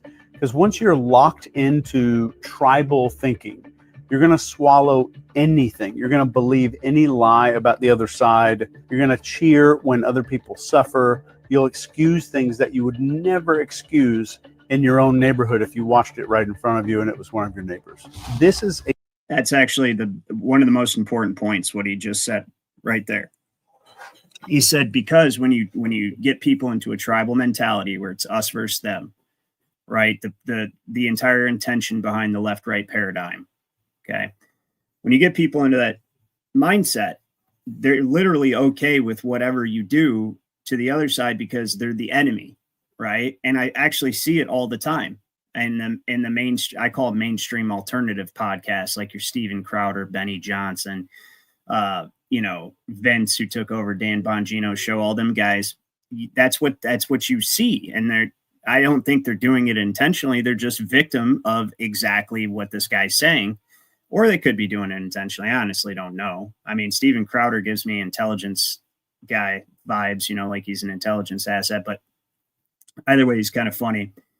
But that's what they're doing. They're saying, okay, so we did this, but who cares? That's what they do all the time. We're just using their own tactics against them, right? And that's what he's saying. You justify any kind of atrocity, justify, perfect example, martial law, right? Justify sending troops into cities, deploying them on domestic soil against the citizens or the supposed citizens of the country. Really, they're British subjects. We all know that because our countries are our states here in the United States. But you get what I'm saying. For all pretenses, purposes, intents and purposes, that he's deploying domestically the military against citizens, and they're authorized to use lethal force. My buddy was telling me that a lady actually lost her life because she pulled a gun on some of the troops, and they, is it, because now, so what does that tell you? Now they've openly admitted that the American people are enemy combatants, if you think about it, but the right's all okay with it because, he's cleaning up crime. And I mean, he is cleaning up crime. That's for sure. Martial law will tend to do that. Nothing like armed soldiers walking on the street to, get people hesitant to express themselves or do anything, right? Stupid. So it has that effect. But that's a perfect example, is that the people are cheering on the deployment of military on domestic soil. It's why I never thought I would see this shit in my life, but at least I hoped I wouldn't. So there you go. Here's a little, I'm going to shut this down shortly, but here's a little Easter egg. You guys, I'm sure you've heard of what the Talmud says about Jesus, right? Well, if not, my uncle had never heard. I had to put him up on this shit. The Jews have always known throughout history that if Christians knew what was in the Talmud, it would make Christians very angry. And so the Jews were able to conceal a lot of their most blasphemous statements about the Lord Jesus Christ because people didn't speak Hebrew. Here's what they say about Jesus in the Talmud. There's sections in there about Jesus. By the way, for YouTube, for the benefit of YouTube, this is misinformation. I'm showing you guys misinformation and dangerous conspiracy theories that need to be censored. These are causing so many problems for those poor small hats. And I just want you guys to be aware of, the vicious and hateful antiseptic misinformation that's being spread, even though I know you may be looking directly at an actual physical copy of a Talmud, okay? But that's AI generated because it's misinformation. So, in fact, there's an entire book that's been written by the director of Judaic Studies in Princeton University, Dr. Schaefer, a Jew. He's written a book, he's anti-Semitic, Jesus in the Talmud. So if you want to know what Jesus has to do with the Talmud, get his book, Jesus in the Talmud by Dr. Schaefer. Peter Schaefer is head of the Judaic Studies at Princeton University. In his book, Jesus in the Talmud, he documents and analyzes every time Jesus is mentioned in the pages of the Talmud. Keep in mind that the Talmud was written hundreds of years after Christ lived. And so it has references about Jesus in it, and they are hateful, blasphemous references. According to the Talmud, Jesus was the product of adultery, the bastard son of Mary and a Roman soldier named Pantera. He spent his early life in Egypt, where he learned black magic, idolatry, there you sorcery. Go. Jesus was born to a whore. Mary was a whore. She had sexual relations with many men. The father was a Roman centurion. The Talmud further blasphemes the Lord Jesus by calling him a fool and comparing him with Old Testament villains such as Balaam, Ahithophel, Doeg, and Gehazi. Does the Talmud talk about the Jews killing Jesus? Or vaguely, but Maimonides believes that the Jews killed him, that the Jews executed him because of certain of his doctrines and so forth. Do you believe that the Jews killed Jesus? It's possible the Jews did kill Jesus. Right. So let's say they did. Maybe he deserved to die, or maybe he was a troublemaker. Wow. Let's assume we did. Mm-hmm. So we killed somebody. The Talmud actually gloats about Jesus dying young. The passage reads, "Hast thou heard how old Balaam was? He replied, Bloody and deceitful men shall not live out half their days. It follows that he was 33 or 34 years old." The Jews have...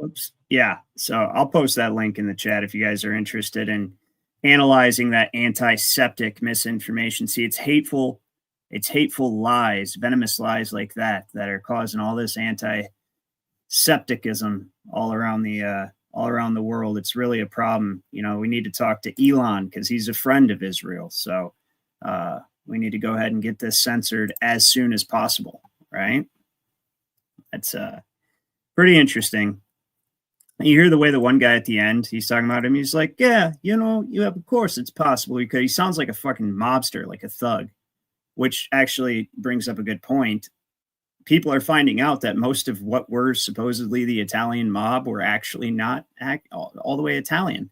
They were small hats. And it makes sense because the mafia and government ultimately merged, right? Shortly thereafter, Kennedy. And that's pretty much what it is, just big mafia racket. Well, I tell you guys all the time that government is the original gang. It is. It's the first gang. Government's only necessary because government exists. But anyways, that Goomba, he was like, yeah, what if, well, maybe we did. Well, what if he deserved to die? Huh? Maybe he was a troublemaker. He was making trouble for us, what we were doing, this enslaving people through debt and the law and stuff. He didn't like us using the church or using the temple as a place of business. He was a troublemaker. He wasn't good for business. That's what they're saying about Jesus, right? That's what they're saying about Jesus. So that's why these are the same people in the Bible doing the same shit that they've been doing for thousands of years, and they don't change. They continue to do the same shit over and over and over again. And I think that's part of why there's the cycle of Great Awakening, because much like getting kicked out of 109 countries, because it must be the other people, it must be the countries that have the problem, right? they keep doing the same shit in a cycle, like clockwork, never changing, setting up the same systems and trying to enslave the world. So, all right, last little bit of information I want to get into is apparently they're really trying to drum up this alien stuff again. Okay. So, like I said earlier in the stream, and I pretty much say every stream, they're going to need some sort of cataclysmic event to kick off their transition into the new world order, digital tyranny, AI governance, all that. This could take the form of a false flag attack, could take the form of an economic collapse, which is personally how I think they're going to do it. Or they could do the ultimate false flag attack, right? And say it was aliens. And then that humanity must unite under a one world government, like Ronald Reagan said, for the preservation of mankind. Is the ultimate excuse. So this whack job here, well, all right, I'm not going to call him a whack job because how do I know? I know there's paranormal stuff and there's supernatural things exist, right? And I personally think that those things masquerading as aliens are demons. And they've been here the whole time. They're the ones who the world leaders have always been in communication with and possessed by. And that's where they get all of this knowledge. This guy that I'm going to show you claims to be able to remote view, which then again, as crazy as it sounds to me and as incredulous as I am about him saying this, the CIA did publish an entire manual, declassified it. It was classified for a while, declassified it on remote viewing. And the CIA was mixed up in a whole bunch of occult stuff like this, still is. A lot of it is embodied by the show Stranger Things. That's entirely about the MK Ultra program, and they're dabbling into the occult and the dark side of things. So, and never forget, Aleister Crowley was an MI6 agent, right? The wickedest man in the world, black magician, Satanist. John Dee, who was Queen Elizabeth's court astrologer, I think he's the one who started it, if I remember correctly. Correct me if I'm wrong. I could be wrong about that, but I'm pretty sure John Dee started the British intelligence agency MI6, and he was a wizard. You're a wizard, Harry. You know, that's what he did. He was he also created an entire language with his buddy Edward Kelly called Enochian. Supposedly channeled the language through Edward Kelly, and it's the angelic language, allegedly. And that's the type of stuff he was into. He was also a spy master. How about that, right? Aleister Crowley, also in the intelligence agencies. Jack Parson, tied to defense contracting. You know, it's Michael Aquino. Michael Aquino started, he was a member of the Church of Satan under Anton LaVey, then thought Anton LaVey was like too soft, basically. He wasn't hardcore enough into Satanism. So he branched off and created his own church called the Temple of Set. He was a high-ranking member of the military. If I remember correctly, he was a colonel, Colonel Michael Aquino, and he was also the one who wrote a book called Mind War. He was primarily specialized in psychological operations. That was his specialty. So it's no surprise that where all this stuff is coming from, it's directly from the devil himself. Right? The manipulation of your mind through the algorithms and all that. So this is all the culmination of all that dark research done through the intelligence agencies. Anyways, this guy claims to be able to remote view. I'm not saying he can. I don't believe him. I think this is all part of the psychological operation to get you to think aliens are coming. Issue with that is most people know that space is fake. So CERN, they've used their collider to open up a portal to communicate with extraterrestrial beings. Well, and one of them are the occupants from 3i Atlas. To be clear, CERN already has a real technology to open a portal to talk to extraterrestrials. Yes. But recently, they also used it to communicate with the beings on 3i Atlas. That's correct. Okay, go on. So those beings introduce themselves as such, like so we are the occupants of this object, and they did not show up physically. They show up as holograms. Now, they apparently showed up as holograms. They looked tall, that's what she said, and they communicated telepathically with every single scientist in the room. Wow. And they all got the same message, which is that they are coming in peace, and they're just trying to come over here to gather. You know, maybe they did, but they're not aliens. you know, if they telepathically communicated with everybody in the room. And this stuff all ties into CERN too. I think with CERN, they're manipulating reality. They're manipulating timelines. It's just my opinion. Of course, I can never prove something like that, like how I can prove the law to you. When we get into the esoteric theories and stuff, I can't prove that. And I'll tell you that. I can't prove none of that. It's just what I think. And you may have a different opinion. But I think that they're trying to jump timelines and find the one that where they have a chance at winning. And I think that explains the Mandela effect. I think they're using the Bible to do it. That's a story for another time, though, because the Bible is the word and it's the living word. I think it's called the living word because it's always like we're in it. It's the blueprint, the archetypal blueprint for how this place works and what it does. It's encoded all throughout it. And so in symbolism, obviously, which is the original language. So that's my opinion. But if they did communicate to a room full of scientists, it definitely wasn't a fucking alien. Okay. It's whatever Crowley was talking to and whatever Jack Parsons was talking to and whatever those guys, you know, historically, whatever John Dee and Edward Kelly were talking to, those entities. Funny thing is, on a little side note, and then I'll actually let the video play.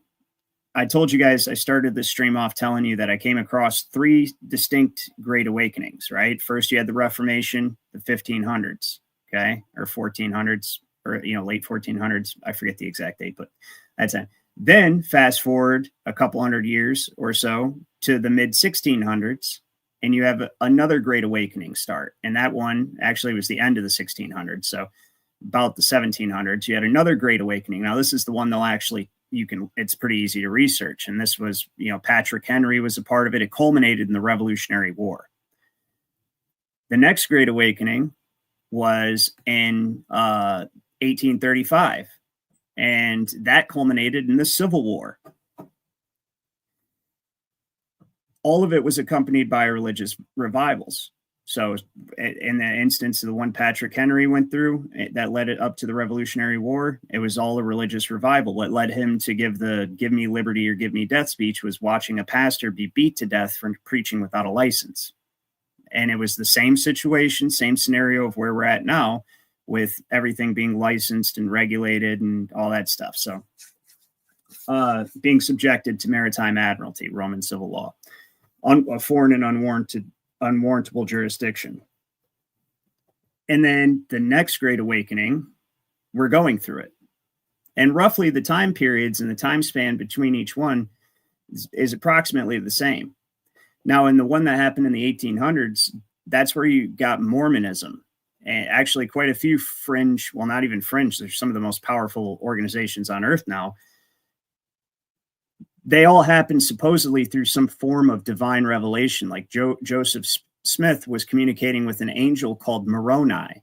If you read the Secret History or the Secret Teachings of All Ages by Manly P. Hall, he talks about how Moroni was the same entity that George Washington communicated with before the Battle of Valley Forge.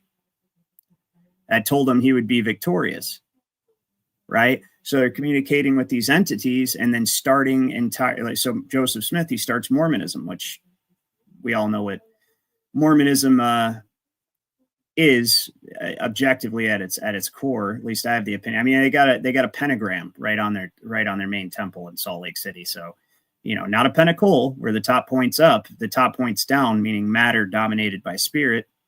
So, you know, call it what you will. Anyways, these Great Awakenings were always accompanied by some sort of spiritual phenomena, like, you know, seeing entities and stuff. So maybe that's something that's going to accompany the Great Awakening we're going through now, and they're trying to get everybody to believe it's going to be angels. Another reason I think that these awakenings are part of a natural cycle, a repeating cycle. And perhaps the wars, like the Revolutionary War, for instance, and then the Civil War, are wars to cover up what actually happened. So just food for thought. Anyways, let's hear what this guy says about these impending draconian aliens, allegedly. It's so dumb. Or the star seeds of his planet. So when you remote viewed, did you pick up on that intention as well? Yes and no. I believe that the direct reptilians, you know, will be coming to Earth. But as to know what the exact intent, that I could not really say. Well, this is an extraordinary development. It is. You remote viewed 3i Atlas. Did you do that on your own, or were you tasked with this assignment? I was tasked by the same intelligence people I'm working with to look at the object, because those had concerns. But what I saw as a remote viewer was a mothership with occupants on board, and they were mostly Draco reptilian occupants. Okay. That's what I saw as a remote viewer. And that was corroborated by other remote viewers seeing the same thing. That's correct. Yes. The ship and Draco. That's correct. One of them is John Vivenko, who is also a known remote viewer. And he announced it publicly as well. And other people from the Stargate program as well. So they basically all came up with the same idea. FE Nation says they tripping on mushrooms or something. I know, that's what I'm saying too. Yeah, no, you can trust the intelligence. You can trust the intelligence community. They've historically never let us down or lied to us. So why would you disbelieve that guy? But that's the thing. They're putting out propaganda like that through the intelligence community, which that guy just admitted to working for, trying to get people to believe that aliens are coming to visit us in next month. Right. So I've got this other one pertaining to that as well. It's a simulation theory. It's this one. Yeah. So check this out.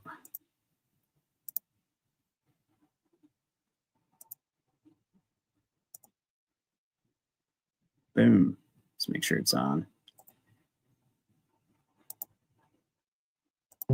Aliens to invade the United States this November. That's what the news is saying. Oh, Not only are they saying that they're going to attack us November, it gets even crazier, but we'll get to that part in 1 minute. You won't even believe me. Look, remember, many of us have known that this was coming. This, you get it, possible hostile alien threat detected in unknown interstellar object. And it's slated to attack our planet in November, according to a controversial new study. I gotta blank this one out because many people don't like the source. But there's many news agencies saying the same thing. And that's not even the craziest part. Why don't you look at this flyer right here? Alien Earth, a new show coming in a few days, showing the alien with the Earth in its mouth. By the way, look at this one. Very curious. Coming on August 12th, just a few months before November. So do you remember when I made the video about Charlie Kirk posting to his own Twitter that they were seeing UFOs and the pilots of the plane were talking about the UFOs that were surrounding them? And I told you guys there was most definitely a meaning for that. Well, on Twitter, a lot of people were alleging that the leader of the US was going to come out with alien life declassification because people are getting antsy about certain situations, certain pieces of paper with certain people's names on it. Starts with an E. And then just a few days later, Epstein, New York Times, other places are saying that we are possibly going to be attacked by aliens. What a time to be alive. And by the way, it's not just the BB. It's an elaborate scheme with many different places and faces and people and demons and fallen angels and everything. Because what if under your feet there were certain things going on right now? It's more than just demons. It's the most demonic thing your mind can conceive. But there's a layer, like an onion layer, to every declassification, for every brainwave and every pattern of thought. Like this right here, saying they're interdimensional beings. But to truly understand the nature and just the whole aspect of what's going on, you need to know history. To the North Pole, the people go. Yeah, I have that same document. That's from the vault.fbi.gov. That's actually declassified FBI document that he's showing right there. I have it straight from the FBI's website, so I know that's actually a thing. And they admit in that paper that what they're dealing with is, he says, the guy specifically says, not verbatim, but in essence, what he says is, these beings do not come from other planets as you would think of them. Rather, they phase in and out of our density, right, from other dimensions. So they're able to phase into our dimension and phase out of our dimension, at will. And that's where they come from. They're from other dimensions. Coincidentally, that's exactly what CERN was established to mess with, was dimensional reality. They openly said that's what they were trying to do. They were trying to basically they said that the universe is like a book, right? Each page is a dimension. And what they're trying to do is tear a hole in the page so that they can peek into the other dimension and either send something through it or allow something to come onto our side from it. So there is that aspect of it. But still, the point is, Project Bluebeam, as Janusz had said in the chat there, he said, it's come, where does he say? He says Project Bluebeam, right? So Project Bluebeam is what it is. Unite them under one ring of power, alien deception, one world government, one world currency, one world religion, one world tyranny. And then we had Incarnate Unlimited says, I've had a good pay cut recently, and I've also been actively ripped off by Google. Oh yeah, don't worry about it, man. That's yeah. Whenever you're good, dude. And if you need anything, let me know. I'll just email me, and I'll hook you up with whatever. You're still, member of the Juris Society. It's not a big deal.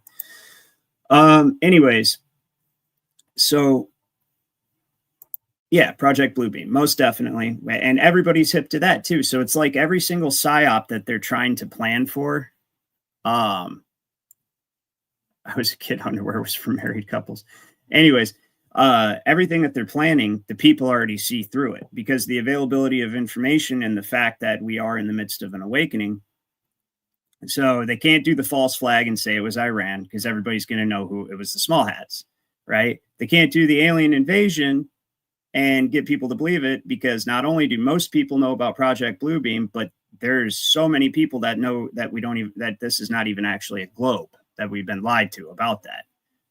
Even AI is admitting that to people, right? Hey, take all of the available information on the internet about and calculate the shape of the earth, and comes back and says, well, according to all the available information, the earth is a plane, right? So this is not a flat earth channel, but we are obviously friendly to the concept because it's one of the many psychological operations implemented to separate you from your creator in order to usurp and subvert divine jurisdiction, right? So you can't, if you think that you're an evolved monkey, right, that you're a monkey who evolved from pond scum ultimately into a human being, even though they're still monkeys, and you're on a whirling speck of dust traveling in 4 different directions at once, right, at impossible speeds, hurtling through a vast expanse of nothingness, then you think there is no God, right?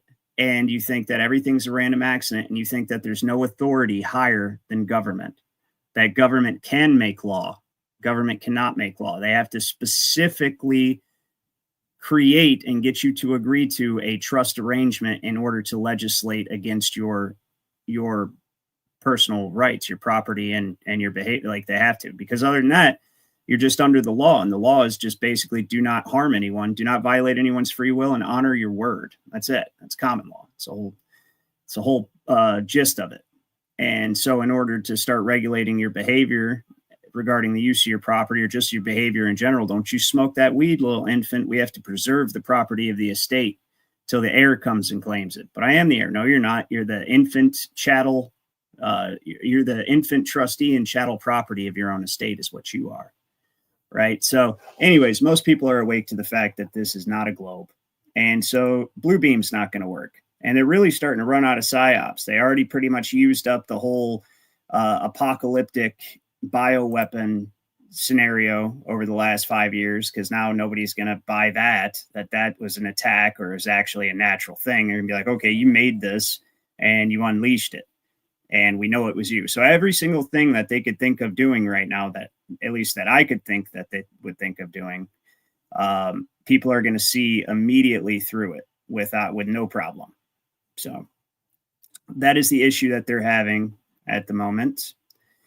I have one last video I want to show you guys if I can find it. And it's a very interesting video about the shape of the earth, since we're on the topic, right?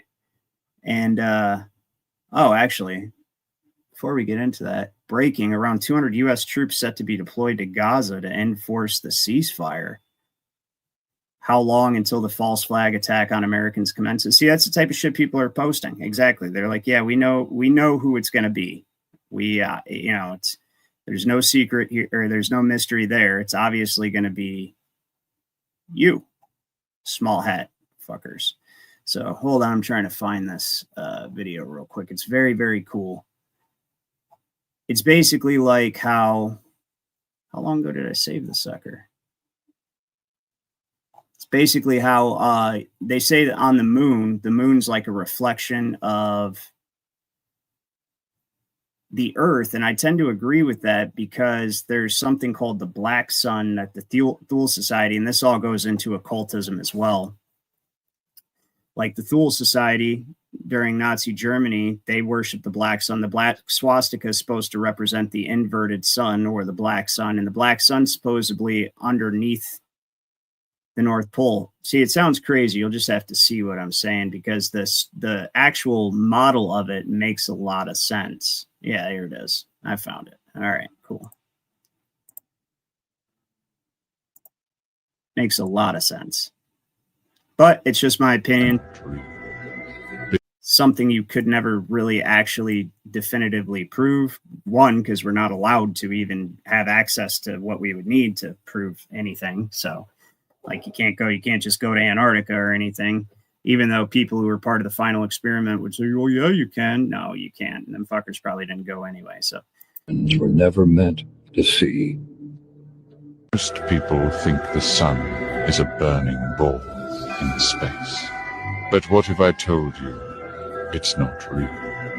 Beneath us, at the center of the earth, lies the black sun, a powerful, unseen core, spinning, pulsing, breathing. This black sun generates ether energy, the life force of the realm. It spirals upward through the polar north. See, that right there the actually. axis mundi, Hold on. the wonders upward through This, the polar north.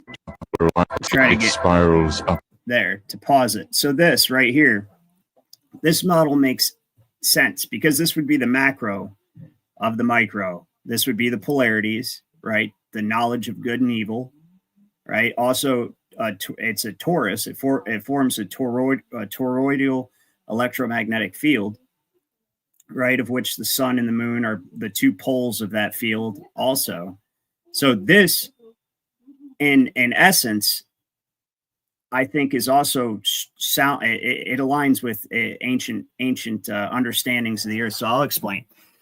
First of all, what do we call the Jewish Bible, right? The Mosaic books and stuff, the Torah, right? And then what do we call the Bible? The Bible, as in two separate bulls, right? How is the Bible structured? And then the Torah, Taurus, which is a bull, right? And then how is it structured? It's split between severity and mercy, two opposite poles. You have the fire, brimstone, death, and destruction of the Old Testament. You have the mercy, compassion, sacrifice in the New Testament, right? Separated into binary polarities, right? And so what do we call this? A torus. That's what this is. This energy field is a torus. It also kind of looks like an apple, if you think about it, right? And you bite into the apple, you know good and evil, you know the two different poles, top and bottom, boom, boom, you know, positive, negative, and the interaction between them, right? So that's why I say this thing, the reason I say this model makes sense to me is because it aligns with what I know about the nature of reality from my interest in, you know, secret teachings and stuff. It lines up perfectly. And even in the language. So you can go to the oldest, like I tell you guys all the time, the old languages, the languages the Bible was originally written in are symbolic, meaning the letters, they aren't letters, they're symbols. And they don't just make a sound, they have an entire ideation behind them, an archetypal meaning. Okay. In the very first letter, right, a lot of times that's the way the ancient culture structured their language too, is it told the story of creation in their language, like the Futhark from the Nordics, and then what I'm getting to now, the Phoenicians, where we get the term phonics, phonetics, and also phony, right, because they would give people bunk goods. But anyways, their first letter was the ox, right? It was the ox or the aurochs. It was the which is a bull. It's a horned creature, and that's the whole reason that the horns or the bull is used to represent creation, and that we call a torus field is because of the two poles, like the two horns of the bull. right? So that's well, next time, absolutely. You can come up. I'm getting ready to shut this down after I finish this point. Now you add this aspect to it. If there is the negative pole down here, if that's what you want to call it, or maybe it's the positive pole. Actually, it would be the positive pole if you think about it. And maybe the pole star that we always consider feminine, Polaris is the negative energy drawing upward. But what if all of the heavens are actually underneath us? And this is just a big what if. And it's being projected through the center, which is where the North Pole is, where some videos show that massive hole in the center, right? If that's real or not. There's something up there. They won't let us go up there. Admiral Byrd warned about it. There's something up there, right? The Nazis were incredibly interested in the North Pole. So there's something going on up there. But what if it's being projected and then cast upon the firmament like a projection screen, right? What if all of those heavenly movements are actually taking place underneath us and it's like a hologram being projected upwards through the center, through the North Pole, right? So that's just my thought on it. Check this out, though. That's why I give so much credit to this, or so much thought to this, right? So much, there's no other way to put it. It's just, I think this is how it works. Through the polar north, through the axis mundi, the world tree, the celestial pole. When this energy hits the celestial dome, it splits. The plus-positive charge refracts and forms the sun. The negative charge forms the moon. Yep. But they're not physical objects. They are plasma manifestations, energy reacting with the firmament. That's why the moon isn't reflecting light. It's emitting it. It glows with a cold, silvery luminescence. Plasma X-ray field, showing transparency, depth, and even hidden landforms beneath. The sun burns bright because of focused energy. The moon phases change as the black sun coils inward and outward like a circle. When the energy that makes sense, right? Or cancels, you get crescents, full moons, or new moons, and the star. That makes a lot of sense. That actually, I'm not saying, because you can never prove this, but to me, that does make a lot of sense. And the two would cancel each other out. The two energies would cancel each other out and make it neutral. And that could possibly be an explanation for the phases of the moon and how you can essentially see, they say, oh, it's just the dark side of the moon that you're seeing because of the way the sun's reflecting off it, but you can see through it. Right? So if there's supposedly something there in the invisible part, why can you see through it? So they're standing waves of ether dancing across the dome. Unique energetic signatures like Simon. That's a star. That's what stars actually look like. And planets. That's what they look like. They're like frequencies in water, pretty much is what they look like, Each fixed in its own toroidal field, projected by the black sun. You've been taught to look up for answers, but the truth is, everything above is a mirror of what lies below. This is for entertainment purposes only. So FE Nation, I'm talking about the part that when the moon's going through its phases. I'm not saying the moon itself. I'm talking about what is supposed to be the dark area as it's going through its phases. You can say what just said. You can freaking see the blue sky through that part of it when you see the moon during the day. You know what I mean? So it's plasma projection makes so much more sense to me, and it lines up with a lot of ancient symbolism, and it lines up with just the etymology. It's in our language, so the word in the beginning, there was the word, right? It's in our language. And you look at how what we call the Bible. A bull is a Taurus. We call the Old Testament the Torah for the Jews, right? Which again, Taurus, and it represents the reason the bull's used, or we call a Taurus field is because the ultimate nature of this reality is the interplay between positive and negative polarities. You know, I said this before on another stream, you need to connect the positive and the negative to create an energetic circuit, in the same way that it takes a man and a woman to create a child, right? And it's from the micro to the macro. That's how everything works. It's like one big hologram. You know what happens if you take a hologram and you cut it in half? You don't get two halves of the hologram. You get two smaller entire holograms. It's fractal, right? So it's just like a fractal reality where everything is a microcosm of a macro. And that's why I tell people, that's why the cult that know astrology and it's so important to them, because that's the macro of the energies of the earth and how they're in relationship to one another. You know, there's been long study of them for thousands of years, what they represent, their symbolism, right?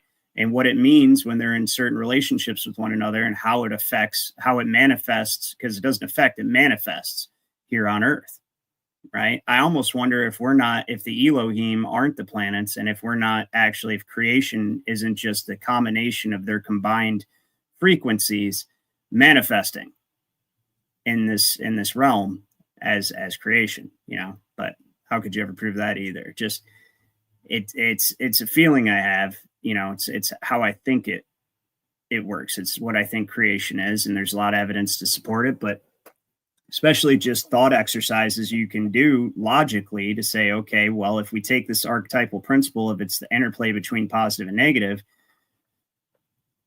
we look at the esoteric understanding of polarity, right? What is polarity? Polarity ultimately teaches that there are no opposites. There's just two extreme poles of archetypal principles, like temperature, right? Temperature is what it is. So hot and cold, right? Hot could be said to be less cold. Cold could be said to be less hot. And both would be true, because each must contain an aspect of its opposite within it. It is only defined by its opposite. Cold can only be defined in contradistinction to hot.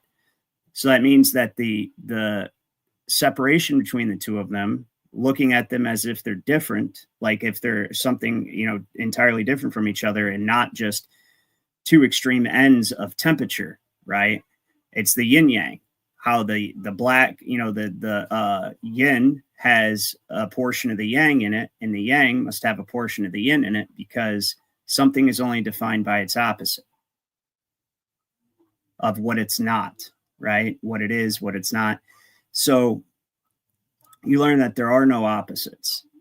And if there are no opposites, but two extreme poles, it helps you. That's like a way to start decoding things.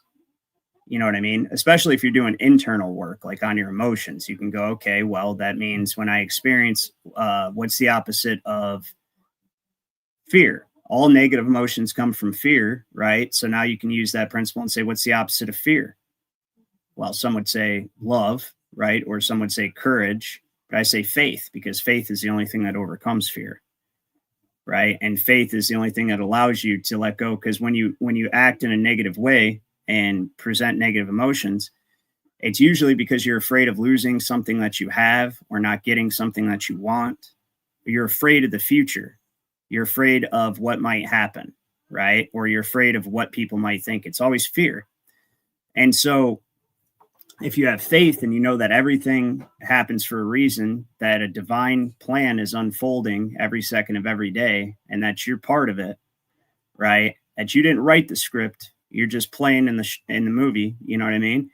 And the script writer is going to write what he's going to write, and you just have to accept. So you have faith that ultimately it's a benevolent script, or you could be afraid that it's out to get you. Right. But that's where apparent bad things, how you learn to see apparent bad things as the will of God, and possibly for your benefit, because it's only bad to you because you wanted it and it didn't happen, or you didn't want it and it did happen. Right. But that's your will.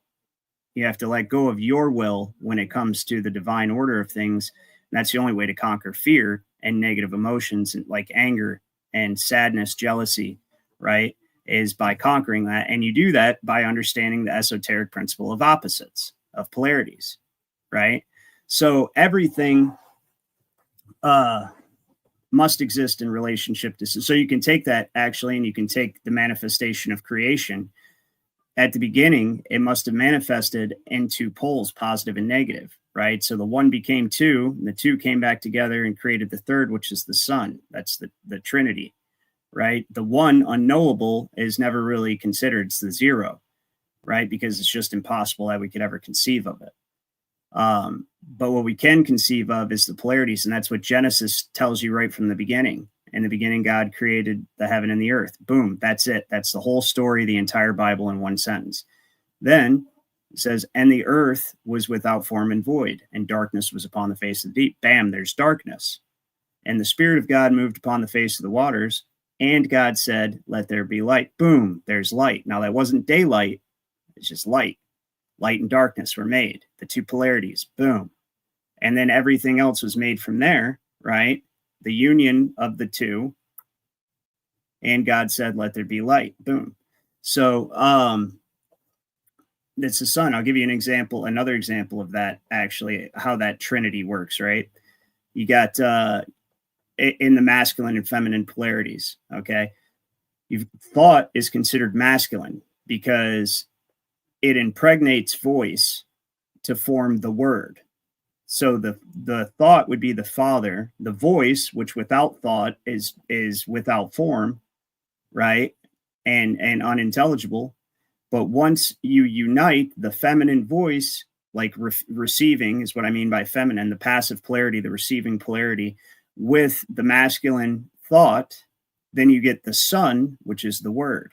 And it's an intelligible form of communication. That's just one example of how important it is to understand this symbolism. And I know this stuff is probably far out there for some of you, but this is how I decipher information that can otherwise not be proven one way or the other to determine my views on, spiritual things and things beyond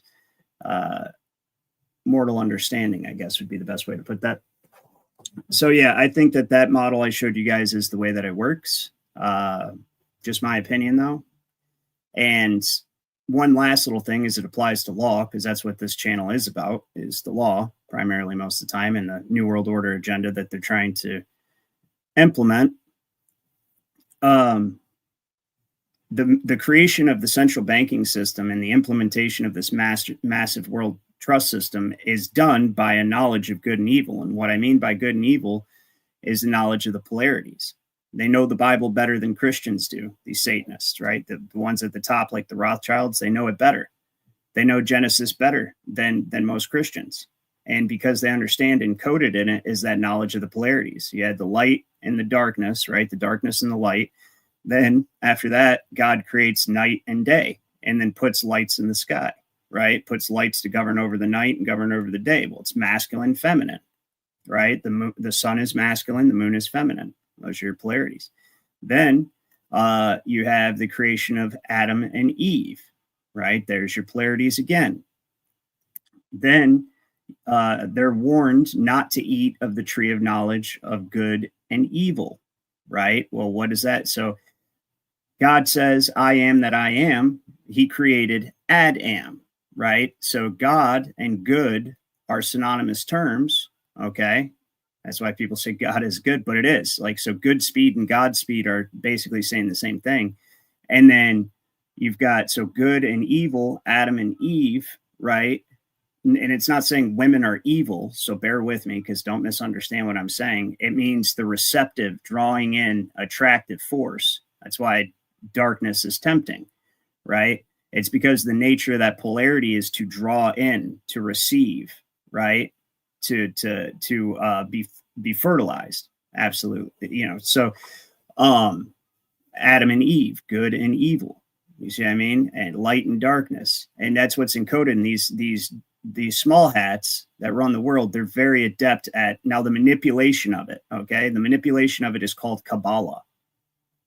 Knowing this stuff is essentially it's Jewish mysticism. It's the manipulation of the archetypal forces of creation, the manipulation of the law to enforce your will above the creator's. That's what witchcraft is, right?